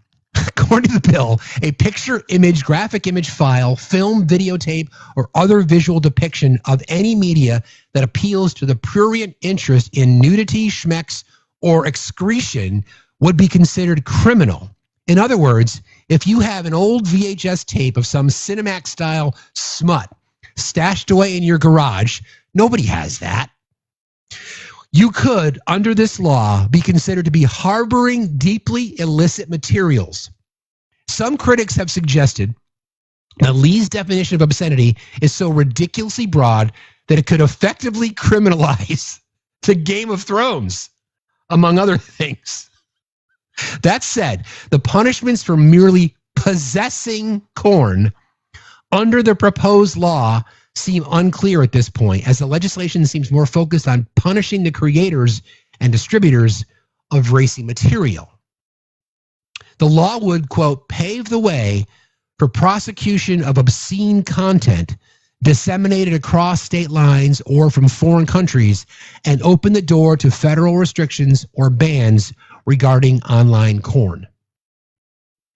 Obscenity, quote, obscenity isn't protected by the First Amendment, but hazy and unenforceable legal definitions have allowed extreme pornography to saturate American society and reach countless children. Let's see, extreme pornography a category? Asking for a friend. Sorry, said Lee in a press release about the bill. Or our bill updates the legal definition of obscenity for the internet age, so this content can be taken down and its peddlers prosecuted. Now listen, there's 833 people in here, and of course I know none of you have ever looked at porn. None of you.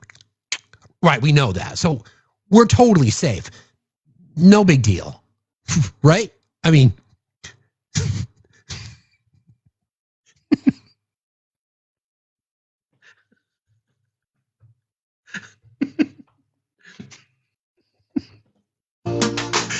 look, we all have our kinks. We all have our, our quiet moments. I'm so glad that Mike Lee, Mormon senator from Utah, is looking out for us. He's concerned that access to obscenity is really going to be a problem, that we cannot move forward as a society as long as we have corn in our face every day.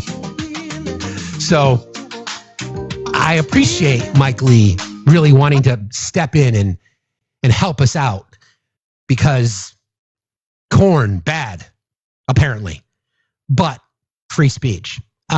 Obscenity isn't protected by the First Amendment, but hazy and unenforceable legal definitions have allowed extreme pornography to saturate American society. Our bill updates the legal definition of obscenity for the internet age, so this content can be taken down and its peddlers prosecuted. Lee's view of pornography hews closely to that of the Heritage Foundation. What? No. Which has similarly sought to crush the smut industry. In its mandate for leadership, also known as Project 2025, it defines pornography as the omnipresent propagation of transgender ideology and schmexualization of children, and argues that the people who produce and distribute it should be imprisoned and that telecommunications and technology firms that facilitate it and facilitate its spread should be shuttered. So think about that. So their decency and their wanting to do away with pornography is because, as they say, omnipresent propagation of transgender ideology and sexualization of children. Yeah, that makes perfect sense. It should be noted that porn has always been a hot button issue, hey now, and that critics have long tried to criminalize it. The history of the anti-pornography movement in the U.S. is a long and complicated one, littered with differing ideological justification and strange bedfellows. Okay. In recent years, however, the anti-porn crusade has largely been led by, guess who? The MAGA right. Wow. Much of the modern anti-porn movement has sought to focus on the harmful psychological impact that pornography may have on young web users and children. It has targeted online access to porn by instituting age verification requirements for porn websites that bar underage users. Over the past decade, over a dozen states have passed legislation designed to curb youth access to porn, much of which is still being challenged in court. Like,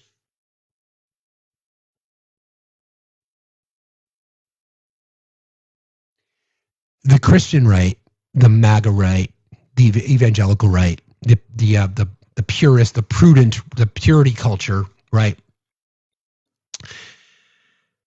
This is a serious topic.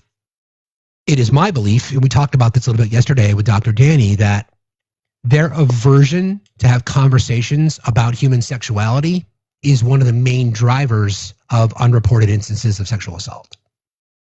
I'm a firm and 10 toes down advocate for age-appropriate sex ed, starting in kindergarten, preschool, proper name for body parts, moving your way through middle school, high school, to talk about what consent is, to talk about what, what good touch, bad touch is. There are people who are abused in our society because they don't know what good touch or bad touch is, because they've never been taught. They've never been told that. So they're taught to be fearful, right? And that women are the reason that our society can't. Women are the reason. It's what's the term? I can't think of the term. It'll come to me. Here we are, right? Instead of wanting to invest in education for our young people, to help men in particular push back against the manosphere bullshit, to help women understand that there is a way for you to be clear in consent without being traumatized by bullshit from your alleged victims, right? How then do we proceed as a society? Why are Westerners so fucking uptight about this shit? It's because of the church. I know. How dare you, Rainey, tempting all these men, right? I mean, again, you want to, how do I want to say this? Instead of addressing the issue, this is education. Instead of addressing the issue of, again, age-appropriate sex ed, instead of wanting to do that and invest time and money and resources into that, instead, you just want to deny that it exists and then eliminate entire industries. I'm pro schmex worker. I am pro online content creator. You do you. Go for it. Happy for you. No problem at all. As long as it's consensual, as long as you're not harming yourself, as long as you're not being harmed, as long as you're not falling victim to trafficking and abuse, then I fully support you. Free enterprise, right? Apparently not. They're mad women aren't giving them access. They want to force women to marry more babies. Exactly. $5,000 per. So instead of allowing the natural occurrences of a curiosity, again, because I know none of you have ever used corn. Of course not. You would never do that. Can we just be fucking honest with ourselves? That the evangelicals are probably the biggest abusers of this kind of stuff? And yet we're the ones that are going to be like shamed into it? I mean, come on. Really? Hi, Heather. How are you? Thank you for your nice note. I appreciate you. Heather. Oh, you're welcome. I'm glad you're feeling a little better. Oh, can you hear Thank me? you. Yes, gotcha. Steve, can you hear me? Yeah, we got you. I can. Okay. Yes. I'm glad. Okay. Okay, good. I'm glad you're feeling better, a little bit better today. I was worried about you. Appreciate you. Thank you. I wanted to say, because you were talking about all this corn stuff, I would like to know, I want to see their search history. These I people know. who are proposing this, I would like to know what their search history looks like, because I guarantee you that they're the perpetuators of the grape porn and things like that.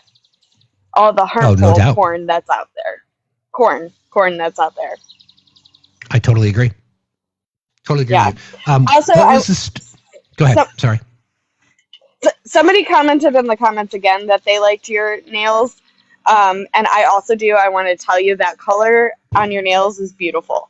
Thank you. Appreciate you saying that. A little self-care yesterday. Mm-hmm. I love that. But you're right, Heather. So do you remember, and I was just thinking about, and somebody reminded me this in the chat, because again, you guys are the smartest chat on TikTok, about how Mike Johnson admitted that he and his son monitor each other's corn intake. Mike Johnson, the Speaker of the House, and there's audio, and the audio of the interview. I'll play this for you guys while you're sitting here, because I think this is relevant at the time. In your home. And so why is that such an effective tool? Why do parents need to put this into their home? Yeah, that's great. Great question.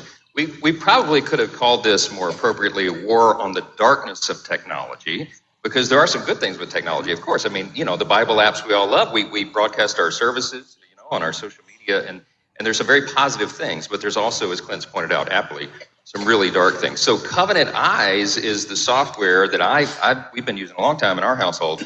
I first learned about it at I think a Promise Keepers event in the early 2000s. I think it was developed in about the year 2000.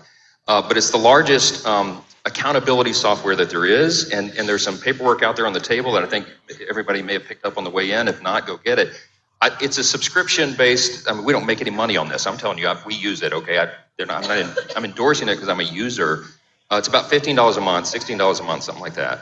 You get up to 10 devices, and what it is, it's accountability software. So men in a church, men's Bible study groups will do it. That's how it's presented at Promise Keepers. But they also mention, hey, when your kids become teenagers, especially if you have boys, dads, they're talking to the guys at this event, you might want to think about doing this with your sons. And so we've been doing that. And so what it does real simply is it has an algorithm and software. It's way above my head how it works, but it scans. You obviously opt into it, but it scans all the activity on your phone or your devices, your laptop, tablet, what have you. We do all of it. And then it sends a report to your accountability partner. So my accountability partner right now is Jack, my son, right? And so he's 17. So he and I get a report of all the things that are on our phones or all of our devices once a week. If anything objectionable comes up, your accountability partner gets an immediate notice. I'm proud to tell you my son he's got a clean slate, all right? Yeah. But sure we get a report, and it says, hey, no activity of concern, and it's really, really sensitive. It'll pick up almost anything. It looks for keywords, search terms, and also images, and it will send your accountability partner a blurred picture of the image. So on occasion, I get one. I was just looking at the one from this week. I got on Jack, and it said, This is the only one that may be questionable, and it's this blurred image of two women talking in a live screen thing, and I zoom in and I have to unblur it, and it's two middle-aged teachers. So two things from that. Two things from that. Do you notice that at one point he said it's only for your boys? Because of course, women, of course, y'all, and 10% of people don't ever use corn at all. Of course, that would never happen in Mike's world, because that would be too impure. Second, his son is monitoring his activity. Can you imagine those conversations? Yeah, Dad, I got this really weird report from this site that's got a lot of interesting pictures. Can you explain that to me? And Mike Johnson's response would be, it's research for the church, Jack. That'd be my guess. Thoughts on that, Heather? Yeah, no, I agree. And if I'm not mistaken, I watched the what is that website called? Documentary, Ashley Madison. I watched that Ashley Madison documentary. And I do believe in the documentary that the Duggar and his wife also were using this website to monitor him. And that documentary goes into how like this Christian nationalism is like affecting our government and stuff like that as well. But like it's the people, it's projection. They're all projecting. They're the ones that are using these websites probably more than anyone else. These are the ones that are, abusing women more than anyone else. And so they're all just projecting on us. Yeah, exactly. Can you imagine like, hey, Dad, have you gotten into baking? Well, why do you ask, Jack? Because I see lots of references on my report about cream pies. So I'm just saying it could be really interesting conversations around the Johnson household. Again, the puritanical overreach from the Christian right, to your point, who are the ones that are crashing Grindr at RNC conventions, who are the ones that are abusing children, who are the ones that are closeted in so many cases.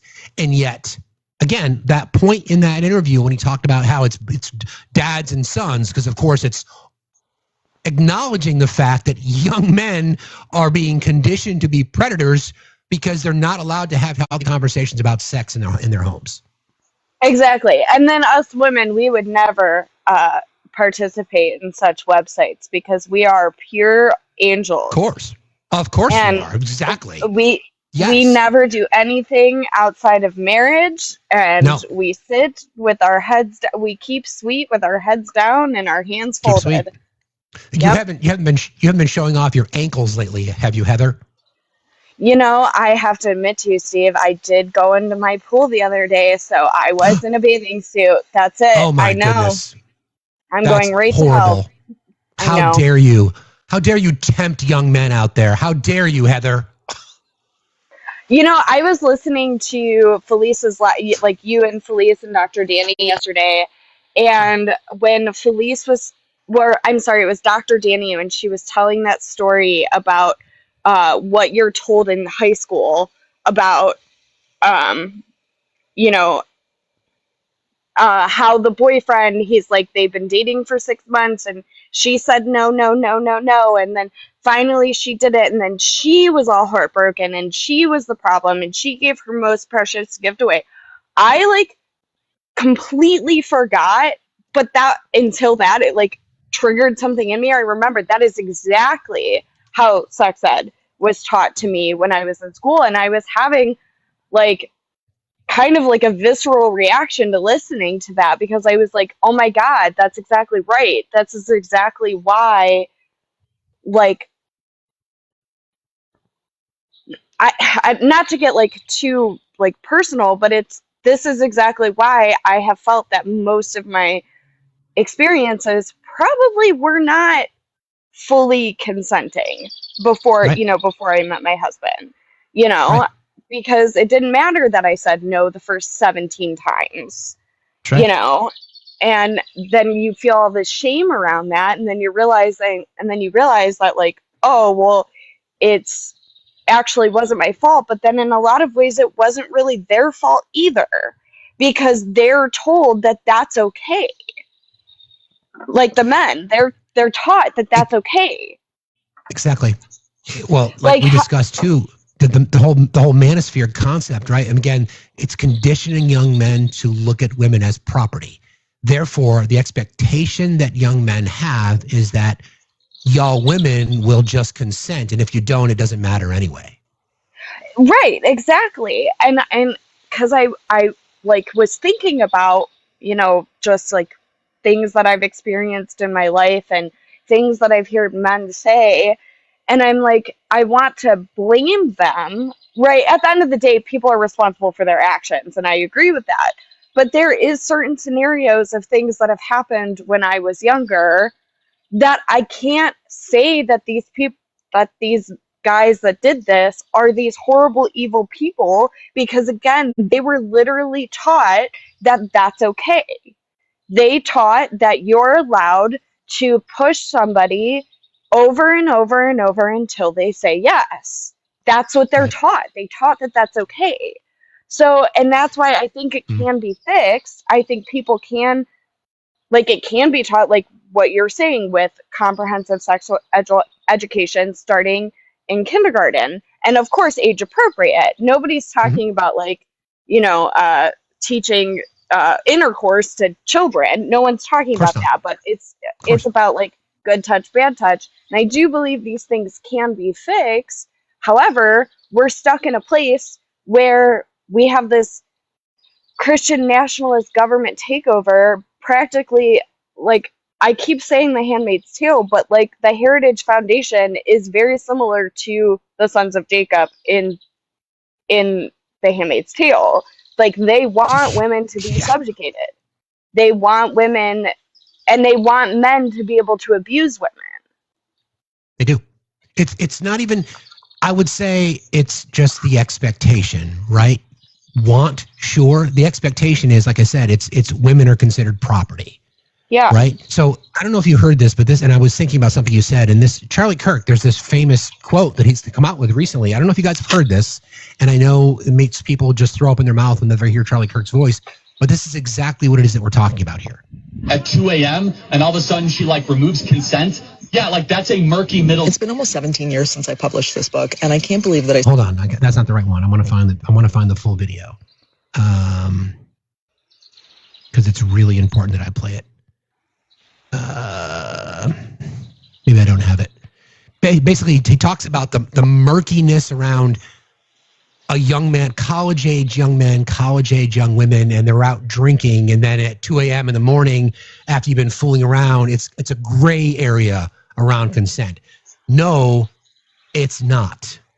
And when he goes and speaks at college campuses, if you look at the crowd that's there, it's overwhelmingly white men in the manosphere who are being taught that, hey, if we're fooling around and it's 2 o'clock in the morning and we're both drinking, we're fooling around and it's 2 o'clock in the morning and we're both drinking.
that screams the loudest is the group that's trying to protect itself, right? I don't believe a single thing Mike Johnson says, right? You do your thing. I'll be right Because, back. Keep going. yeah, because he's a liar and a hypocrite, right? Because he's a liar and a hypocrite, right?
One more time. Okay, no problem.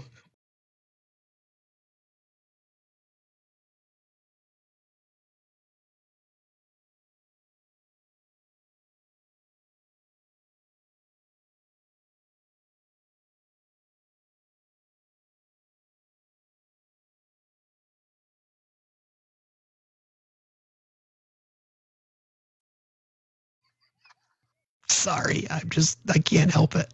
I just can't help it. Jon Stewart has a little play on this that I'll play for you guys because Jon Stewart can say it better than I can. But I think we can listen to it again a little bit because Jon Stewart does his own thing. This will come down. We're getting them down 60, 70, 80, 90%. But actually more than that, if you think about it in the way mathematically. How is this going to work? The rest of the world's going to have to pay a little bit more, and America's going to pay a lot less. Basically, what we're doing is equalizing. There's a new word that I came up with, which I think is probably the best word. We're going to equalize.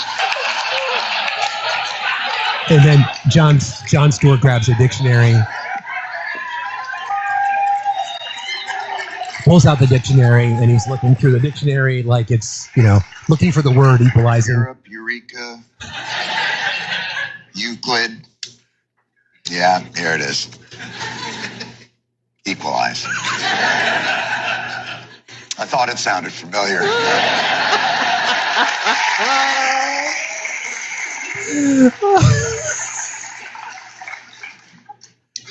He's trying to kill us all. Oh my God.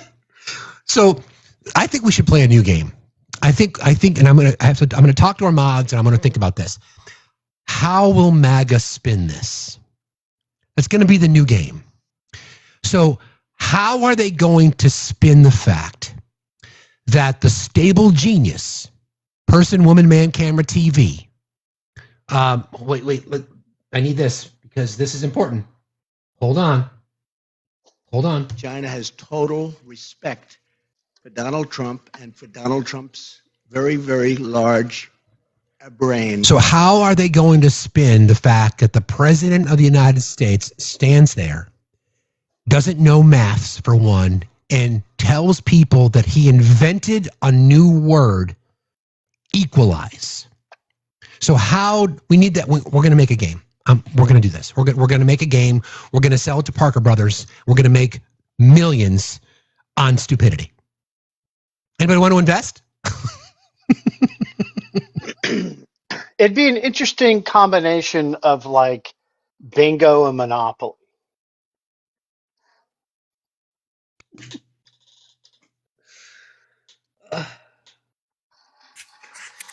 Hello, Moth. Hello, Steve. Hello, Obi. It's been so long. Hello.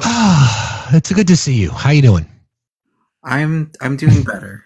I was in hermit mode for a while. The stress of job hunting and life in general had kind of gotten to me, and I withdrew into myself, which, is not always a terrible thing to do. Sometimes it's good to go into hermit mode, but I was going too far into hermit mode, and I missed my community. I realized that I wasn't reaching out enough. So your video yesterday really inspired me. So, well, I'm glad. I'm glad.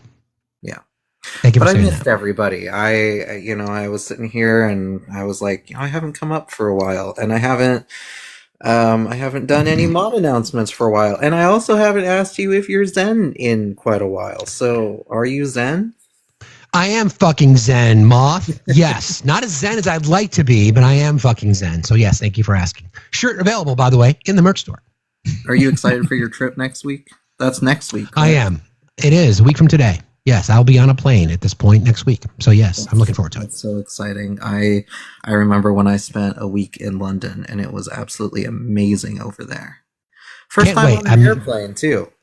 Just realizing that my flight leaves at like 5:00 in the morning from Boston. So I'll be like, I haven't figured out exactly yet what I'm going to do. If I'm going to drive down there in the middle of the night, I likely will do that. But I don't know yet. We'll see how it goes. Yeah. Well, I'm very excited for you. I can't wait to see you and Erica together. Hopefully you guys will go live at some point so everybody can see the two of you, because I know we're all just, chomping at the bit to see you two together finally. It's going to be appreciate amazing. that. Same here. I appreciate you saying that, Moth. Thank you for that. Well, I wanted to come up just to, say hello and let you know that I love you, and I love you, Obi, and I love everybody in this community. I've missed everybody, and since I'm up here, I'll go ahead and say that there's over 600 of us in here. We're almost at 300K likes. I'd love to see us up to 350, but I think we could probably get up to 400 before the end of the live. I mean, I don't think that's a huge ask. Seems like the shares are doing pretty well, but let's get those up to an even 600 while we're at it. We're just about there. Don't forget to go to FactsStillMatter.site where you can subscribe. There's the option for an annual subscription, which is always great. You can also check out the merch store. If you're a subscriber, you can get a discount in the merch store. Also, join the Discord. It's an amazing place to be. While I was in hermit mode, I kind of got out of the loop with everything going into the Discord, but I'm slowly getting back into it, and I forgot what an amazing place it is. There's a wonderful community to be found. There's channels for just about everything. It's just an amazing place to be. And we'd love to see you over there. Of course, you don't have to be a subscriber to join the Discord, but if you are, you'll get access to when we do subscriber-only events, which I know those are in the works. We're always trying to think of fun things for our subs to do, game nights, movie nights, things like that. If you have any ideas for us, drop us a suggestion. Let us know. Let us know what you guys would be into, what kind of sub-only events you'd like to see us do. And us mods will work on putting all of that into action for you. Well, the things that you're into are going to have to be clean because apparently Mike Johnson and Mike Lee are looking out for us. So everything's got to be clean. It's got to be all PG might even be a stretch. It's going to have to be G-rated only. I'm just saying. G-rated only. Apparently, I picked the wrong year to start Schmonly Schmans. Apparently so. Apparently so. Which I completely forgot. Like, I got all of that set up. Like, I made a blue sky for it, and like I got all my links and everything set up, and then I just kind of I kind of just got distracted with everything else and forgot about it. Until I got a notification last night that I got a new fan. I was like, "Oh yeah, I did do that thing." Yeah, that's what we're going to do. Apparently, we can only do Bible study, but we can't talk about the bestiality and pedophilia that exists in the Bible. But apparently, that's fine. That's fine because there's no pictures. Yeah. It's. I mean, like you said, this could go so far as to. I mean, like. Look at shows like Game of Thrones and F1 in the chat, please. I just realized what I said. F1 in the chat, please. Thank you, guys. Sorry. I know Game of Thrones. Love the TikTok shop. Yeah, I mean Game of Thrones. Skinamax, as we used to call it when we were younger. Or trying to watch the wavy TV as the channels were blocked. Right. I mean, I never did that. Of course, my friends always told me about it. I never did it. Definitely not me. Right. Yeah, I mean, Obi never did that. Moth, I'm sure you never did that either. We never did that. No. Nope, I've never looked at corn in my life. Of course not. None of us have. We're all very pure. None of us have. Exactly. Yep. Yeah. Yeah. I mean, and Obi was in the Navy. He never did anything that was nasty when he was younger. Of course not. Never. We never did those things. Of course not. Oh, we're so pure. Thank you, Sam. So pure. Exactly. Thank you, Moth. I appreciate you. I'm also demure. Totally. Yep. Totally demure. Yeah, that's a word that I would use at the top of my list in describing you for sure. Do people still do that? Very demure. I did that the other day, and my nephew looked at me like, "What are you doing?" Yeah, keep sweet. Nobody says that anymore. Thank you, Moth. I appreciate your kindness, friend. Really do. Love you, Moth. I love you too. I'm coming back out of hermit mode. I'm gonna be more present. I made that promise to myself that, my time of kind of wallowing is over, and I need to get back into the swing of things because I missed my community. I need my community, and You know, like I said, your video yesterday, it really spoke to me. It really, really did. It helped pull me kind of out of that darkness. So, well, I appreciate that. Like you said, it's okay to not be okay. Indeed it is. Yeah. Thank you again, friend. I appreciate you. Love you both. We we were talking briefly about the pharmaceutical nonsense. I mean, literally, he is the poison and the cure. No reason you could have said, we are going to take the Biden administration, which protected seniors from price gouging by pharmaceutical companies, and we're going to extend it. No, instead, what you did is you created roughly 100 days where pharmaceutical companies could price gouge seniors again. So good for you. Well, you guys remember, we haven't talked about Luigi in some time. Obviously, the Justice Department is pushing for the unalive penalty for him because apparently, doing what he did to pharmaceutical CEOs is bad. I don't condone political violence of any kind. I'm just saying that was the hypocrisy. There's a subwave, guys. You guys wouldn't mind. So this is interesting because I don't know if you guys heard this. Again, another underreported story, but this speaks exactly to the problem with our system that we've discussed many, many times in this space. It's quite disturbing, but not surprising. Crazy. United Healthcare is being sued by shareholders for its plummeting stock price. And the reason shareholders are suing them is that after their CEO was taken out, they pivoted away from profit-boosting strategies that led to higher than average claims denials. In other words, they started approving more healthcare claims. And that has been bad for their profit, which has caused their stock price to drop. Keep that in mind what he said. They've started approving more health insurance claims. And the shareholders are pissed because the profits have gone down.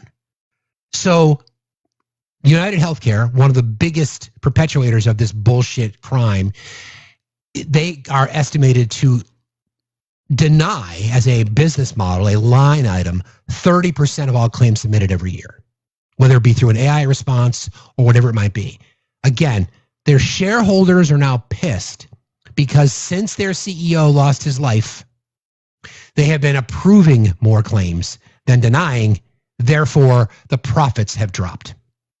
And now shareholders are suing them for doing this without publicly disclosing it first. When we say the system is messed up and needs to change, this is what we're talking about. When companies finally try to do the right thing and take a baby step towards putting people ahead of profit, their shareholders sue them for it because all most shareholders care about is profit. And that's how we've set up the economy. Like, that's the way the system works. And it's exactly why we need different systems of ownership, like public ownership or steward ownership or employee ownership co-ops, so that we can replace this small group of profit-seeking shareholders with new structures of public wealth that encourage businesses to make better decisions. Oh, and another big takeaway from all this, whatever Luigi allegedly did, it worked. It did. So the story is this. A group of investors allege the company misled them by not adjusting its forecast after Brian Thompson lost his life. A group of investors sued United Healthcare on Wednesday, accusing the company of misleading them after the unaliving of its CEO, Brian Thompson. The lawsuit in district court for the Southern District of New York, which seeks class action status, accuses the health insurance company of not initially adjusting its 2025 net earnings outlook to factor in how Thompson's unaliving would affect its operations. On December 3rd, the day before Thompson was, Luigi'd, the company issued guidance that included net earnings of $28.15 to $28.65 per share, and an adjusted net earnings of $29.50 to $30 per share, the suit notes. And on January 16th, it announced that it was sticking with its old forecast. The investors described that as materially false and misleading, pointing to the immense public scrutiny the company and the broader health insurance industry expected and experienced in the wake of his unaliving. The group, which seeks unspecified damages, argues the public backlash prevented the company from pursuing, quote, the aggressive anti-consumer tactics that it would need to achieve its earnings goals. As such, the company was deliberately reckless in doubling down on its previously issued guidance, the suit reads. The company eventually revised its 2025 outlook on April 17th, citing a needed shift in corporate strategy, a move that caused its stock to drop more than 22% that day. The company denies any allegations of wrongdoing and intends to defend the matter vigorously. Thompson was unalived on the streets of New York City. Luigi Mangione has pleaded not guilty to federal and state charges. A legal defense for him has surpassed $1 million in donations. So, Obi, Question for you. I understand, and most of us understand in capitalism, the responsibility that publicly traded companies have to its shareholders. We get that. Yeah. So is it criminal that they did not adjust their forecast? Or could they make the argument that we didn't expect to see our profits decline so much? Or is it just that their shareholders should all be fucking thrown in jail? I don't know. Well, it's I don't believe there's a single mechanism. By the way, thank you, Hector, for your $5, buddy. I appreciate you, friend. My feelings mutual, my guy. Love you. Thank you. Sorry, buddy. A cup of coffee has been purchased. Indeed. You can sue for all sorts of breach, right? But as shareholders, you also agree to certain things, right?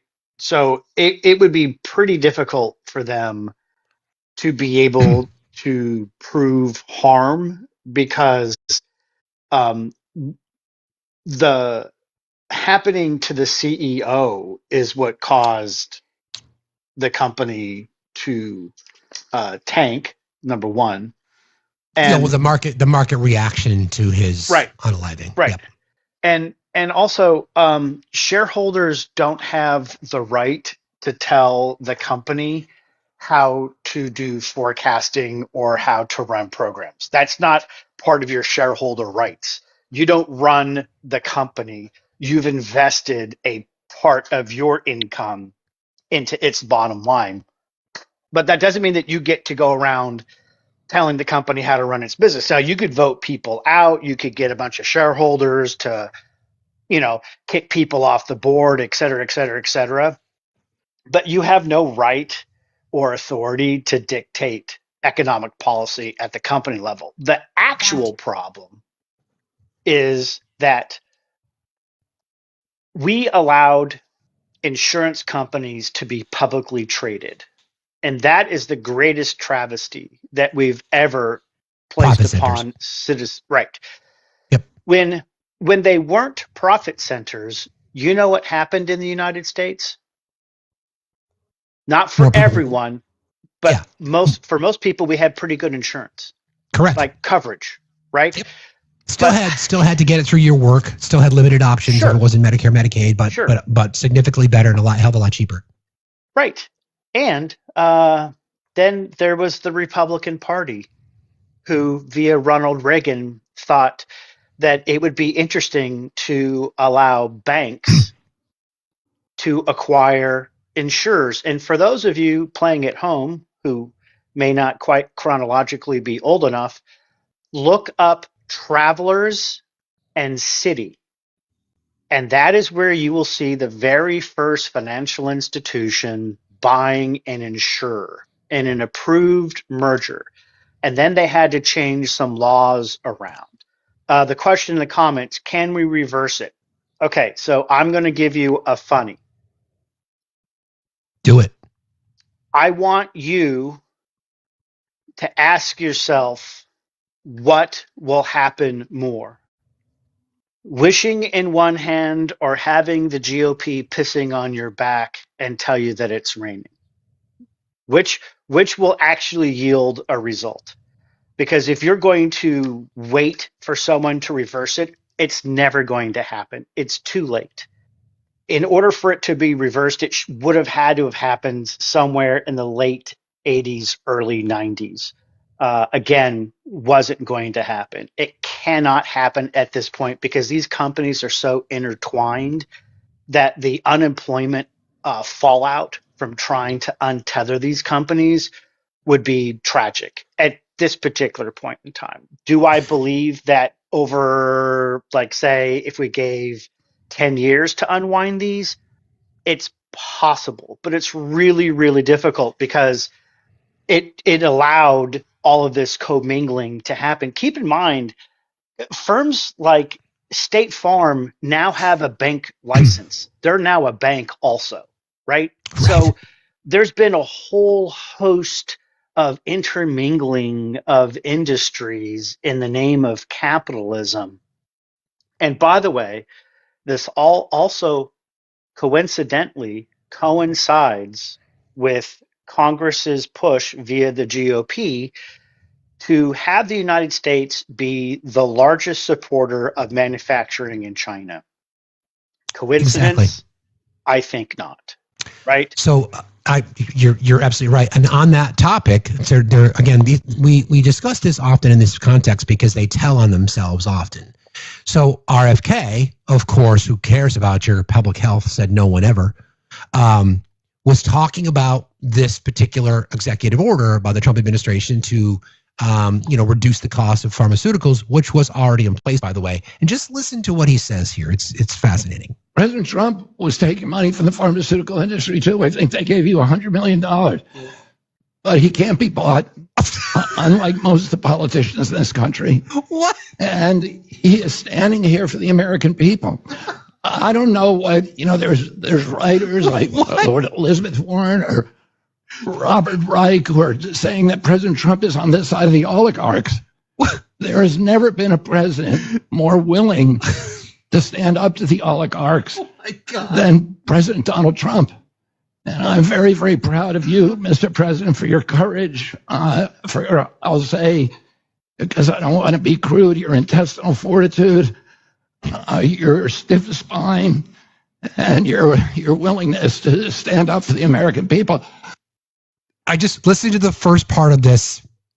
The first part of this is to tell, okay? President Trump was taking money from the pharmaceutical industry, too. I think they gave you $100 million. But he can't be bought. President Trump took $100 million from the pharmaceutical industry, but he can't be bought. They fucking tell on themselves. Once he took Trump's nuts out of his mouth, he was telling on himself. President Trump took $100 million from the pharmaceutical industry, but he can't be bought. Make it make sense. All right, we haven't talked. Here's a quick segue for you. So when he placed all of the tariffs on China, right? Who was one of the first industries to call Trump and tell him to knock it the fuck off? Was the pharmaceutical industry. Because again, the Republican Party encouraged the pharmaceutical companies to also bring manufacturing to China. Yeah. Just a little detail that, doesn't really even need to be discussed, right? So, you guys have maybe been following this story regarding the Afrikaners who've been granted, emergency refugee status. Well, I'm not even sure how I want to kind of discuss this other than just listen to the words that come from the mouth of the people involved, which would be our administration. So KKK Caroline had some very choice things to say about this very thing. So let's play hers first, because I think that will tell us a lot. I have it here someplace. Right here. The president has shown support for South African refugees that are coming to the United States next week. Can you talk about what these refugees are fleeing and why this is a priority for the administration? Well, the president has actually signed an executive order on that matter. My office can get it back to you, Michael. But this group in South Africa has faced racial persecution. In fact, the government there has vowed to take away their farmland that they own. And so the president has talked significantly about this. As for further details on refugee claims and asylum claims, I would defer you to the State Department. Sure. Again, friends, please just listen again. So we're talking about the South African government that is white. Okay. The president has shown support for South African refugees that are coming to the United States next week. Can you talk about what these refugees are fleeing and why this is a priority for the administration? Well, the president has actually signed an executive order on that matter. My office can get it back to you, Michael. But this group in South Africa has faced racial persecution. In fact, the government there has vowed to take away their farmland that they own. And so the president has talked significantly about this. As for further details on refugee claims and asylum claims, I would defer you to the State Department. Sure. So just to get this straight, these people are white, presenting white. The rhetoric that KKK Caroline wants you all to believe is that they are fleeing their government who's taking their property. Meanwhile, we have millions of brown-skinned people that are under threat in their countries by a variety of things, including their government. You're right. They're not the owner of the land, by the way. They stole the land. The white people, it's fine that we let them in, but we can't let the brown people in. And this is what Trump had to say on Twitter about that very statement. Claim discrimination in their home country are heading to the United States, where your administration is going to welcome them as refugees. Now, this comes as you've halted virtually all refugee admissions for people fleeing famine and war from countries like Sudan and the Democratic Republic of Congo. Why are you creating an expedited path into the country for hundreds but not others? Because they're being killed. And we don't want to see people be killed. What? Now, South Africa leadership is coming to see me, I understand, sometime next week. And, we're supposed to have a G20 meeting there or something. But we're having a G20 meeting. I don't know how we can go unless that situation's taken care of. But it's a genocide that's taking place that you people don't want to write about. But it's a terrible thing that's taking place. And farmers are being killed. They happen to be white. But whether they're white or black makes no difference to me. But white farmers are being brutally killed, and their land is being confiscated in South Africa. And the newspapers and the media, television media, doesn't even talk about it. If it were the other way around, they'd talk about it. That would be the only story they'd talk about. And I don't care who they are. I don't care about their race, their color. I don't care about their height, their weight. I don't care about anything. I just know that what's happening is terrible. So hear this part again. And farmers are being killed. They happen to be white. But whether they're white or black makes no difference to me. Makes no difference to you. Then why the emphasis? Why the emphasis on their complexion? Why is that? So y'all can miss me with your Trump's not a fucking racist bullshit. Stolen land. Why aren't we suggesting that they go back to where they came from, like the Netherlands, or for example? Why aren't we suggesting that? Why is it that they have to come here? Oh, because they're white. But yet, the countries, again, the beginning of that interview. Who claim discrimination in their home country are heading to the United States, where your administration is going to welcome them as refugees. Now, this comes as you've halted virtually all refugee admissions for people fleeing famine and war from countries like Sudan and the Democratic Republic of Congo. Why are you creating... Hey, Obi, question for you. What do Sudan and the Democratic Republic of Congo have in common from their citizenry perspective? They are primarily what? Not white. Correct. Under the same conditions, they are being unalived. They are under threat from their government. Let's go back to what Triple K had to say about it. I'll find it. Hold on. Let's go back to what she had to say. Here we go. The president has shown support for South African refugees that are coming to the United States next week. Can you talk about what these refugees are fleeing and why this is a priority for the administration? Well, the president has actually signed an executive order on that matter. My office can get it back to you, Michael. But this group in South Africa has faced racial persecution. In fact, the government there has vowed to take away their farmland that they own. The president has talked significantly about this. As for further details on refugee claims and asylum claims, I would defer you to the State Department.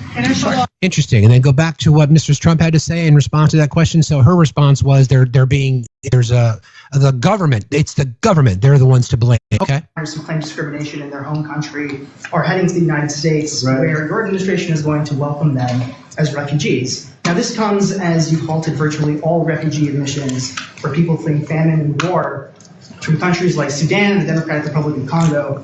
Why are you creating an expedited path into the country for hundreds but not others? Because they're being killed, and we don't want to see people be killed. Really? Now, South Africa leadership is coming to see me, I understand, sometime next week.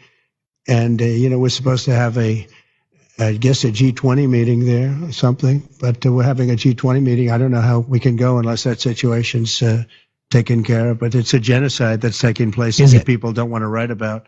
Okay. But it's a terrible thing By that's whom? taking place. By whom? Farmers are being killed. Okay.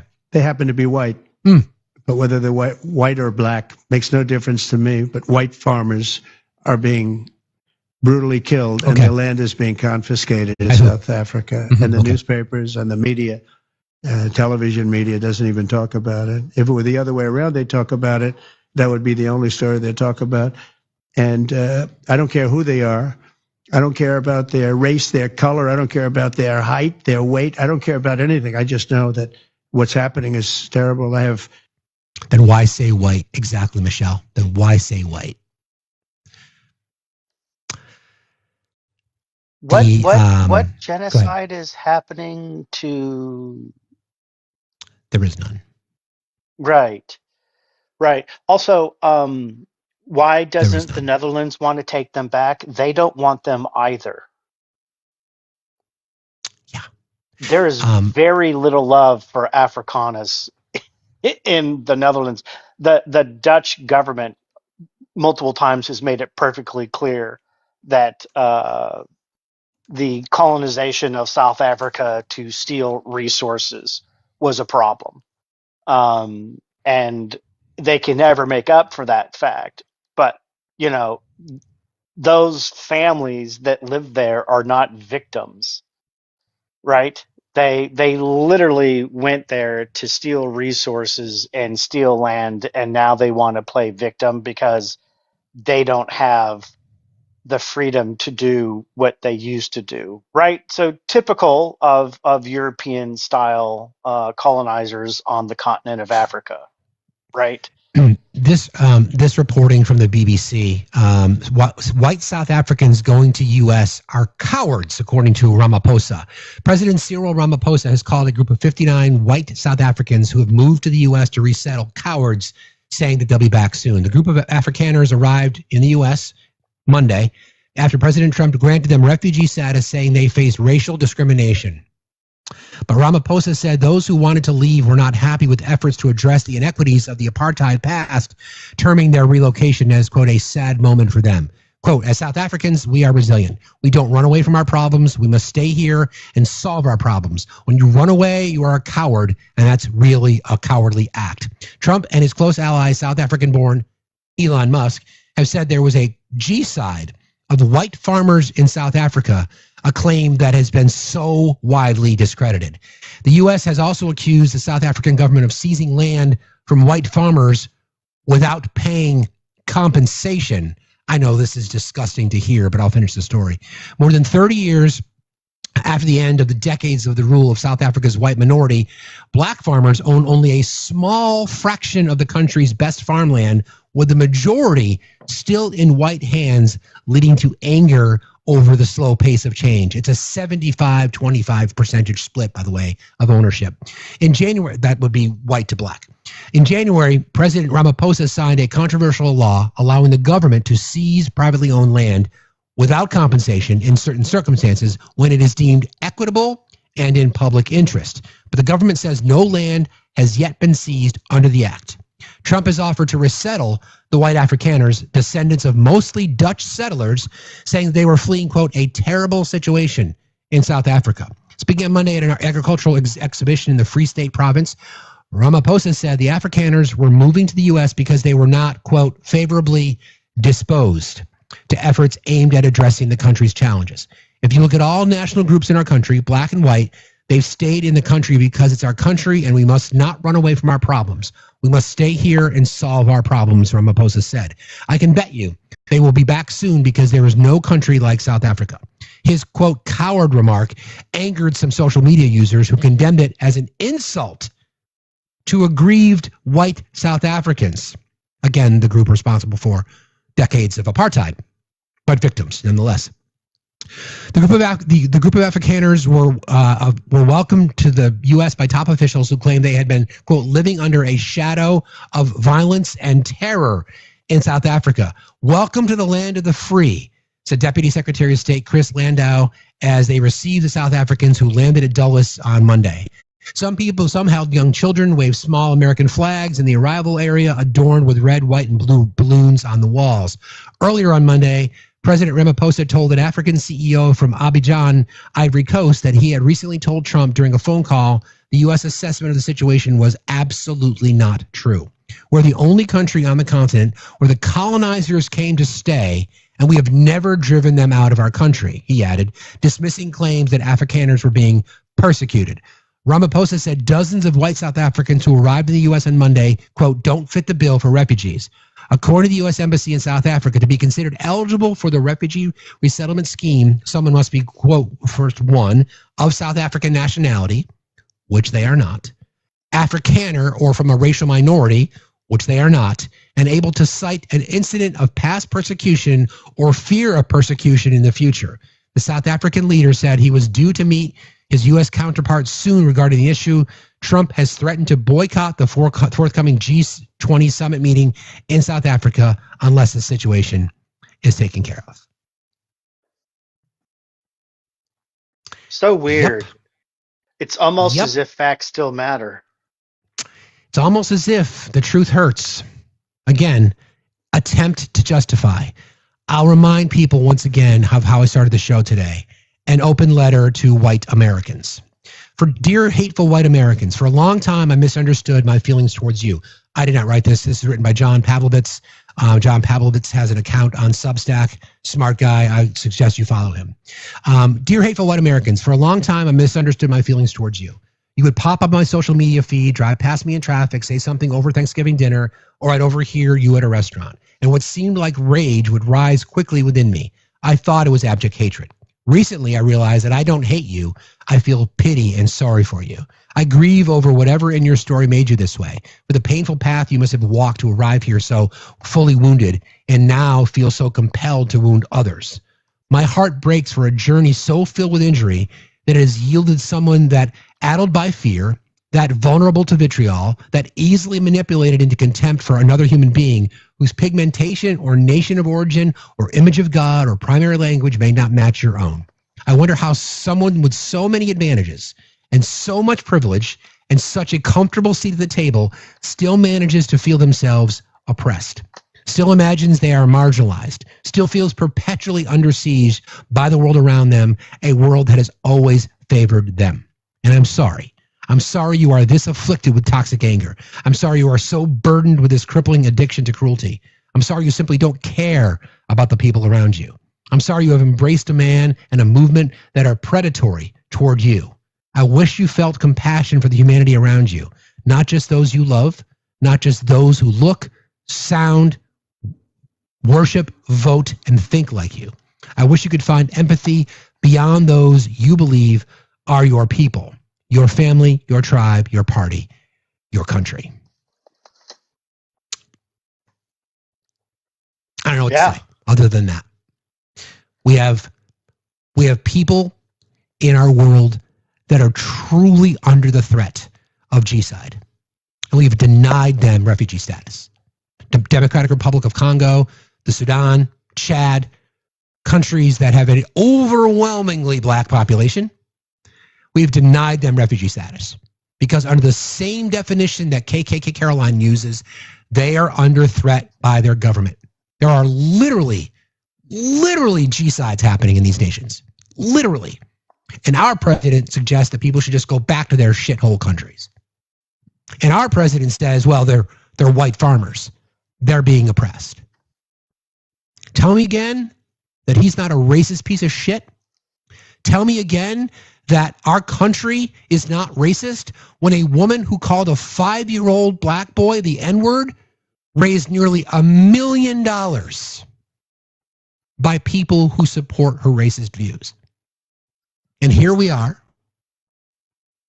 wanting to feed kids, and we're radical, wanting to make sure everybody's got universal health care, wanting to make sure that we can fund our public education, want to make sure that teachers are paid more, that marginalized communities and the rights of others are protected, that women have access to their own body, that members of the LGBTQIA community can be exactly who the fuck they are, that they can love who they want, they can worship who or what they want.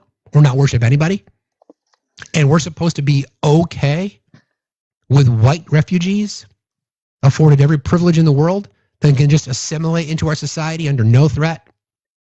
But that's fine, right? That's fine. I didn't know what to say when I read that story. If they're white, their prosecution must be real, huh? I should say their persecution.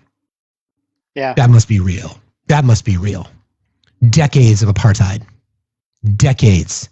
And because the government now wants to create an environment that's equitable, and yet 75% of the most of the best farmland is still in white control, and the government just wants to balance it out, and that's oppression, and that's persecution, and those are threats by the government? Really? Really? And you're right. And our taxes are going to pay for that. But a young family crossing the Mexican desert who are literally under threat from their government and from their cartels and from the violence in their communities, they are the awful ones. They are the ones that we should fear. They are the ones that are committing horrible acts when we know it's YT people. And again, this is part of the stress and the anxiety that we all feel because we're empaths, because we care about other people. We care. We care that communities in our world, not just here, between Maine and Alaska, we care about the world. We care about humanity.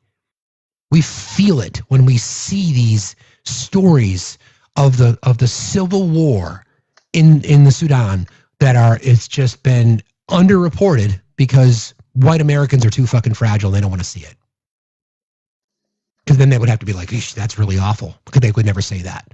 So instead, we get Elon Musk, whose parents were, all in on apartheid, telling the president of the United States that these 56 people are under threat from the government because the black government wants to take some of their farmland that they stole to begin with.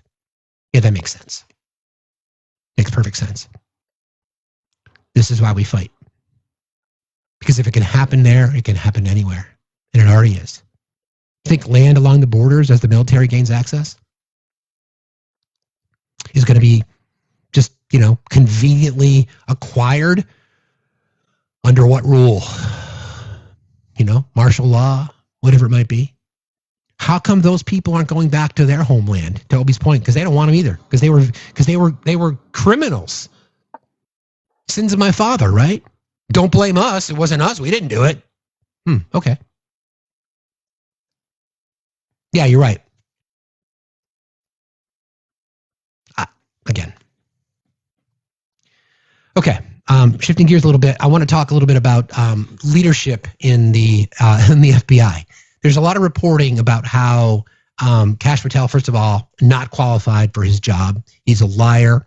He's corrupt. He's a January 6th apologist. He sat in his congressional hearing and basically tried to deny the fact that he helped raise money for the J6 choir, went on numerous right-wing talk shows and talked about how he would use his department to weaponize and then go after political adversaries, so to speak. Well, this is some of the reporting from inside the FBI. I spoke to more than 15 current and former FBI and Justice Department officials for this story, and they all expressed concern that Kash Patel is just not taking the job of FBI director as seriously as he should be. I was told, for example, that his 8:30 a.m. intelligence briefing was reduced from 5 days a week to 2 because he had trouble showing up on time. And when he does attend, I'm told his briefers are finding it hard to hold his attention. Meanwhile, he's been traveling around the country on FBI jets to Las Vegas, where he has a home, and to Nashville, where his country singer girlfriend lives. And he's also been spotted at pro hockey games and UFC fights. Now, his spokesman pushed back on all of this, saying he's working hard and attending morning meetings. Meanwhile, Patel did have an embarrassing walk back this week on the FBI budget. first saying he opposed the White House proposal for a 5% cut, but the next day saying he supports it. So one day he was saying the cuts would hurt the FBI's mission, and the next day he said they were fine. My FBI sources are saying this is not the kind of leadership that inspires confidence. Once again, merit, right? Only the best. We only hire the best. We've already lost Mike Walls because of his incompetence, and they tried to claim that Mike Walls losing his cabinet position as Homeland Security to U.S. ambassador, and they tried to claim that that's a lateral move. No, that is incompetence. Pete Hegseth, need to say more? Kash Patel, blowing off intelligence briefings to go to MMA fights, hockey games, to fly to Nashville, taxpayer dollars, to visit his country music girlfriend. This story goes a little bit deeper into that. Kash Patel's new way of leading the FBI, fewer morning intel briefings and more pro sports events. Supporters of the new director say he's bringing needed change. Some current and former FBI and DOJ officials worry he is not taking the job seriously enough.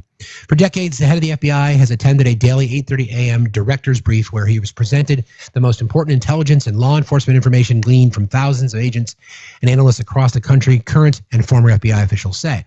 Last week, the FBI director or his deputy held a secure video teleconference with leaders of field offices across the country to share information about Bureau priorities. The schedule has changed under FBI Director Kash Patel. Unlike his recent predecessors, Patel is receiving the director's level brief only 2 days a week. According to two current officials with direct knowledge and two former FBI and Justice Department officials familiar with the matter, Patel has also stopped holding the weekly Wednesday afternoon video teleconference with FBI leaders, one current and one former FBI official said. Patel's job approach to his new job has raised concerns that he is not taking the position seriously enough. A dozen current and former DOJ and FBI officials told NBC.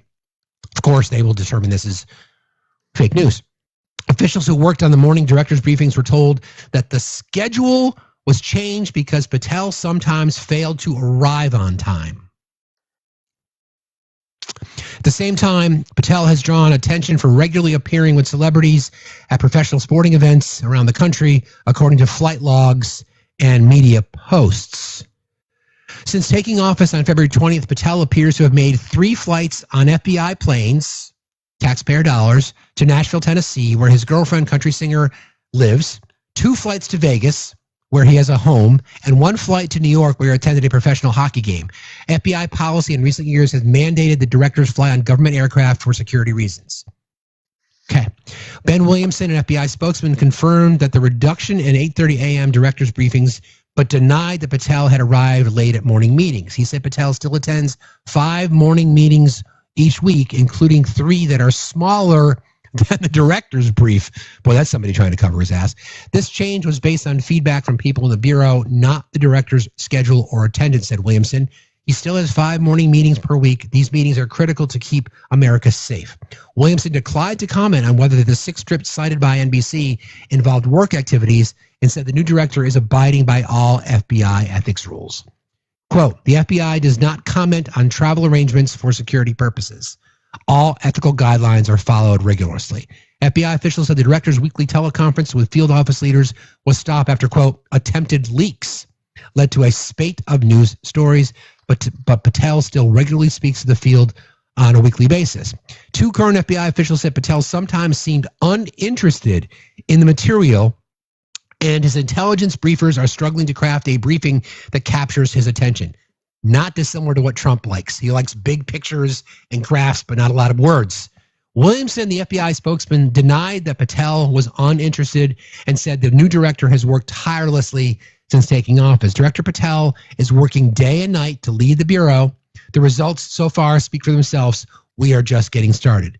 Stacey Young, a former DOJ lawyer who co-founded Justice Connection, a group dedicated to supporting current and former DOJ employees, said current and former DOJ and FBI officials remain very concerned about Patel's approach. Quote, there's a growing sense among the ranks that there is a leadership void, and that the highest echelons of the Bureau are more concerned about currying favor with the president, retribution, and leaks than the actual work. But we only hire the best. But meritocracy. But all the claims from the previous during the Biden administration that the FBI wasn't doing its job. Don't forget, he's fired thousands of FBI employees across the country. Now, we have this story. Maybe he just doesn't feel like he can manage that many people.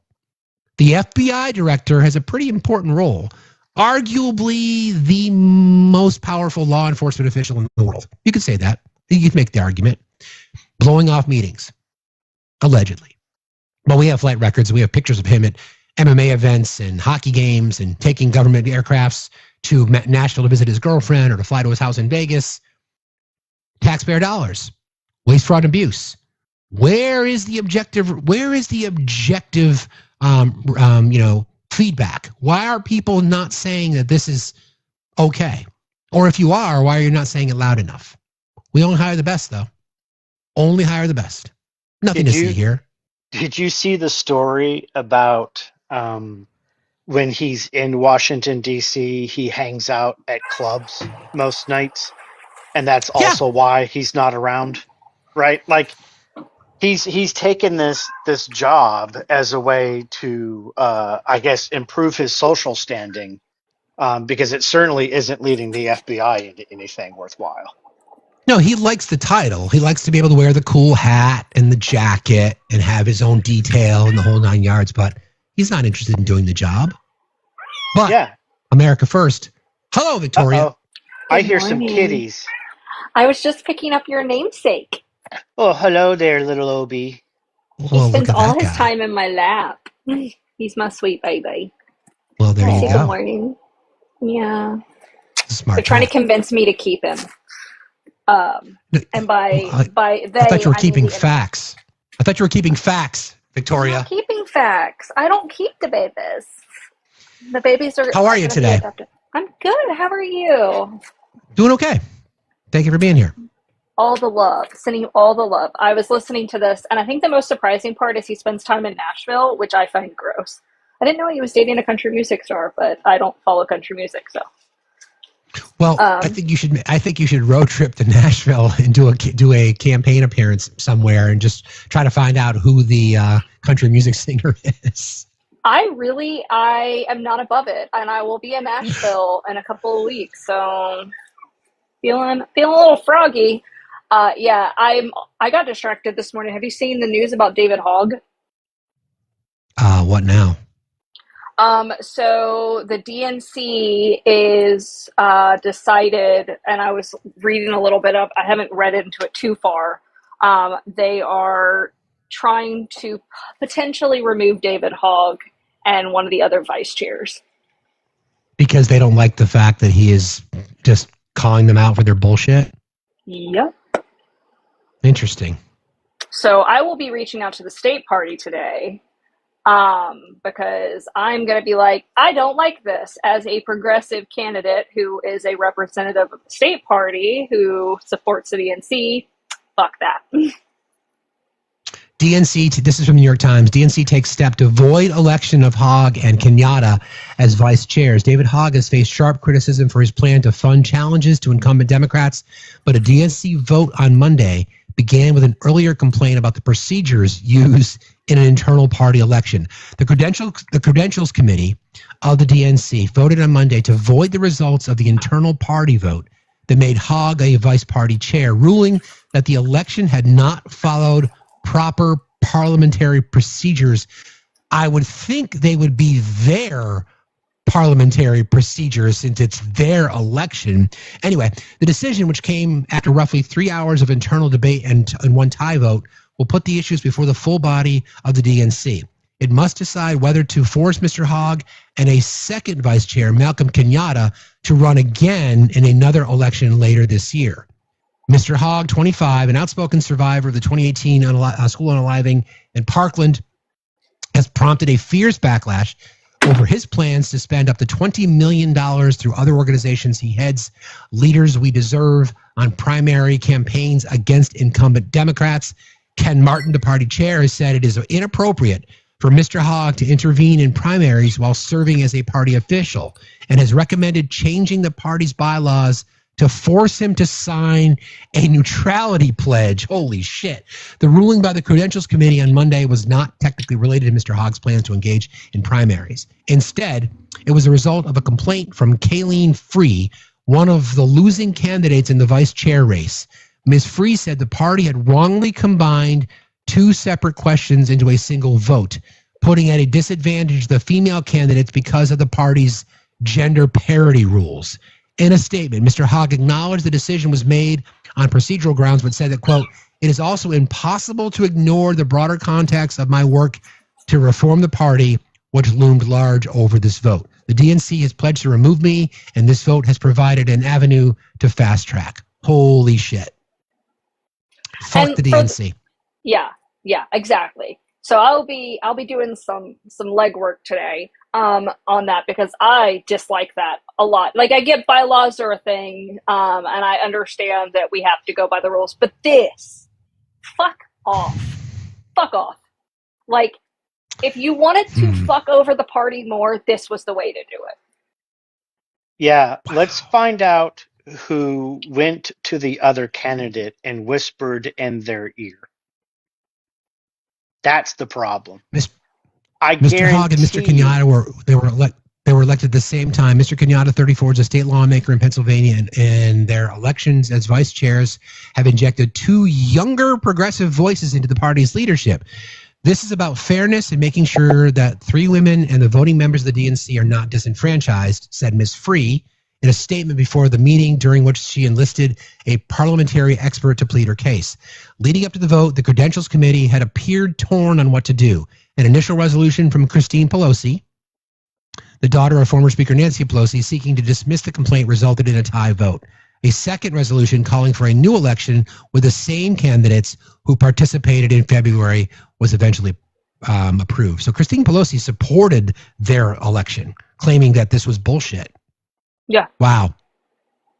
This is, so for those of you who are listening, whatnot, this is a product of lack of, and it's a bottom up situation where, as someone who's worked with the party for the last almost 4 years, I realize lack of engagement has caused this. Lack of engagement within the party, lack of new ideas, whether it be, the status quo Democrat keeping out new progressive thought processes, progressive candidates, progressive Democrats.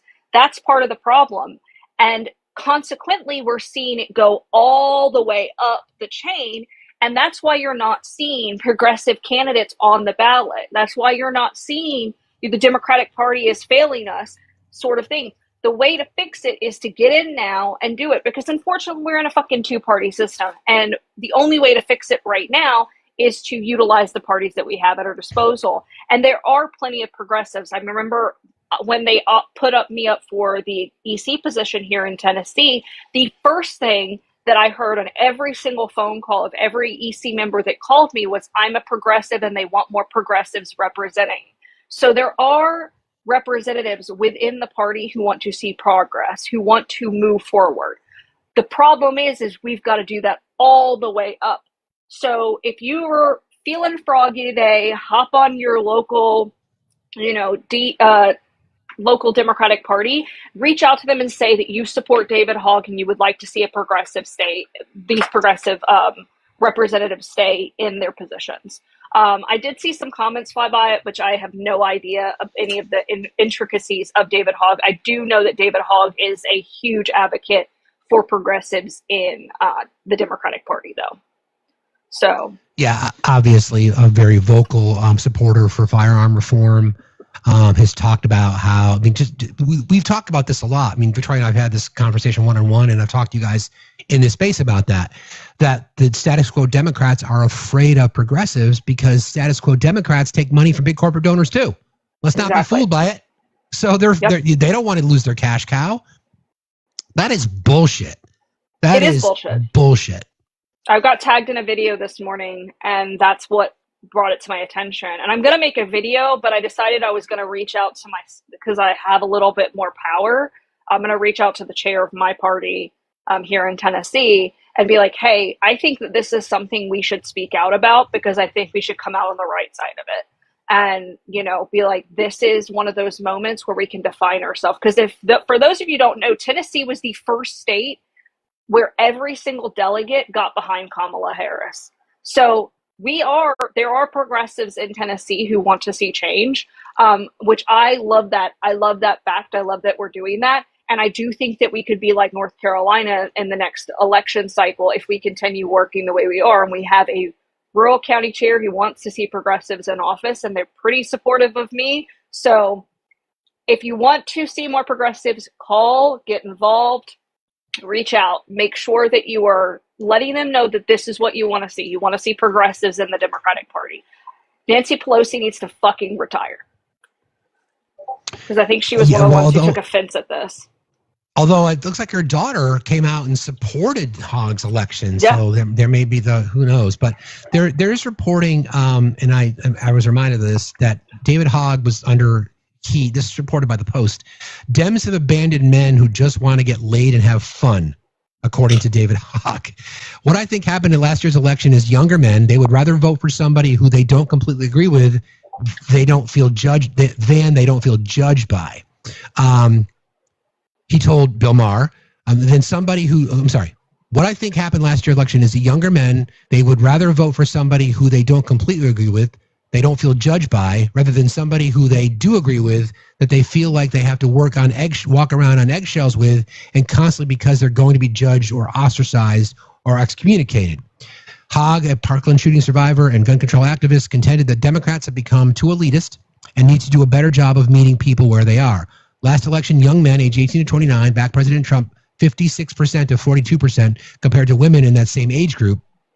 Kamala Harris got 56%, 58% to 41%. Ultimately, what we have to do is figure out how to bring people back in and work together, the big goal advantage of advancing the future of this country. Young people should be able to focus on what young people should do. Be focused on how to get laid and how to have fun. It's interesting. I don't know if I would recommend that. You'll never see me write that in your speech, Victoria. I promise I'll never give you those words. It's not the answer to the question, my guy. The last part of that, I was like, yeah, I don't like that. I like there was a middle part where he could have just kept the middle and left the rest out. What's interesting about this? What? Come on. What's interesting about this whole thing, and like, you know, you could see it, you know, for those of you who don't know, I'm going through candidate training right now. And one of the things we're doing the meat and potatoes of your campaigns and looking at who volunteers on your campaigns. And I had a lot of young men, specifically young men under the age, like young Democrats, so that's 34 and under, who volunteered on my campaign. And I thought it was very interesting, specifically young white men. So that is an interesting thing to have on a campaign with a female candidate at the top, you know, because obviously, you know, I wouldn't assume that young white men would want to work on my campaign, but here we were. You know, I definitely don't like the end of that, because I think I would like to talk. I mean, where's Mr. Victoria? Come up here and talk about being a young man, progressive and getting laid. I don't know. It's again, you want to be taken seriously as a potential leader of the DNC to try to get progressives elected. It's not the way to do it. Yeah. Because what does that do? What's the first thing that people think about?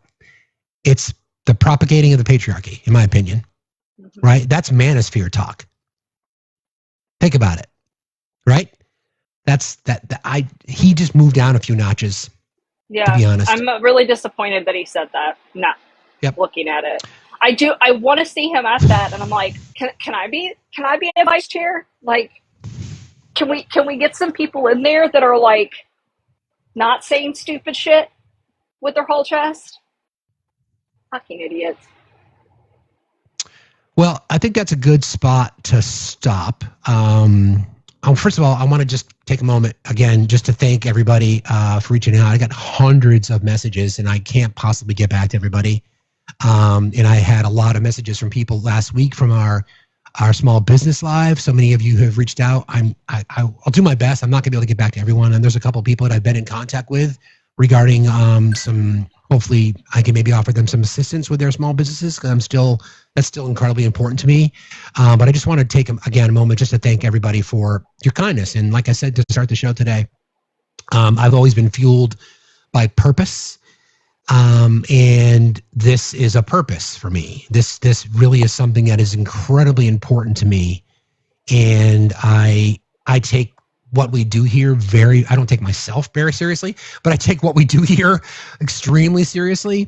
And, I would never have been in a position to meet people like Obi and Victoria and Erica and all of our mods and everybody in our community, because we're all, we're trying to do something here. And as we discussed today, we've got blatant corruption and criminality in the White House. We've got racism and bigotry and transphobia and homophobia and just horrible vitriol and rhetoric going after people who just want to live their fucking lives. So that's my purpose. That's part of my why. So I, again, thank you all for your support and your kindness and your compassion and your care. Victoria, anything that you would like to say in closing today? I know it was short time with you and your cat, but it's fine. No, first of all, we love you, Steve. I got so many messages of people wanting me to check on you. So obviously I did check on you. And, I'm always here for you. And I tell you all the time, you're allowed to take your time. You're allowed to have mental health breaks. We're all allowed to be human some days. And yeah, that's a reminder for everyone in the chat. Make sure that you're taking care of yourself. Like, this shit's hard. So if you need to do what I did on Mother's Day and pressure wash your fucking sidewalk for some ASMR type, like, tism neurospiciness, it was wonderful. It helps. And it clears your brain up. So take those times, then get back in the fight. We've got plenty of time. I personally will be unpacking this after the election in 2028.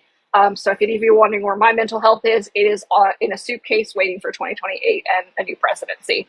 I'll unpack it in therapy then. Make sure that you get involved today. Make sure that you reach out to your representatives.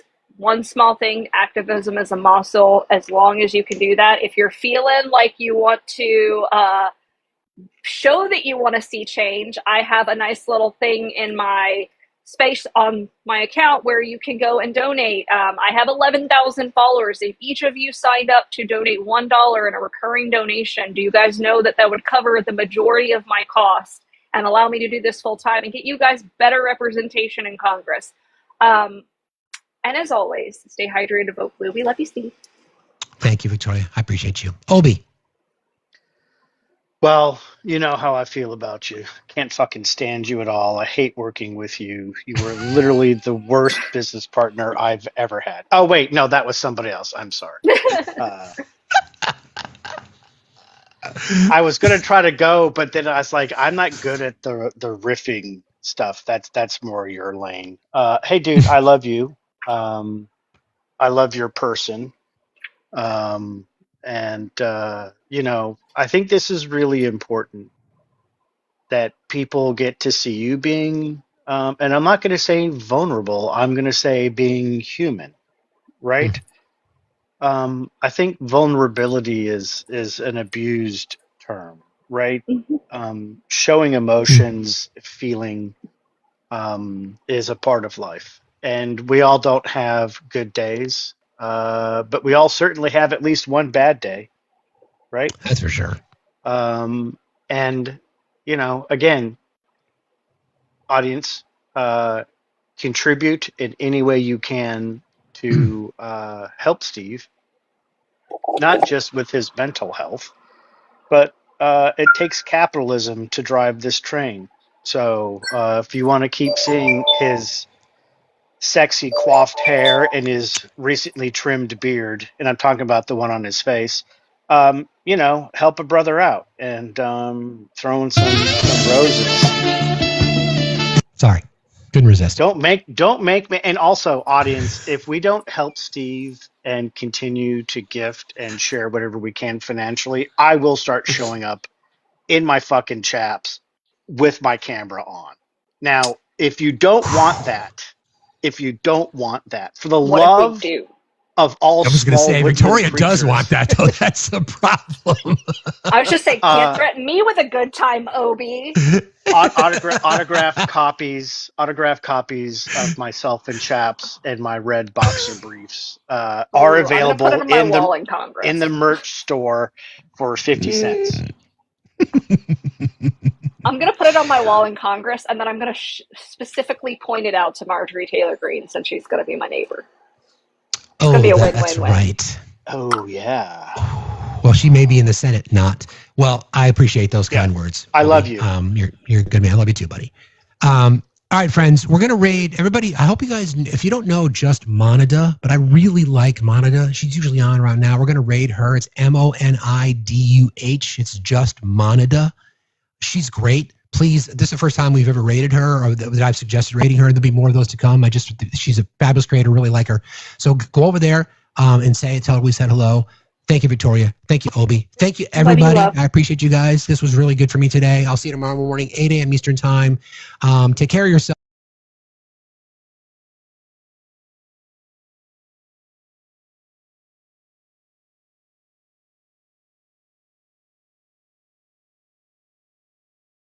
Porque yo sí compré el paquete de 5 porque yo no había probado estas. Y no sé, como que decía yo, no, pues sí, luego ¿qué son realmente?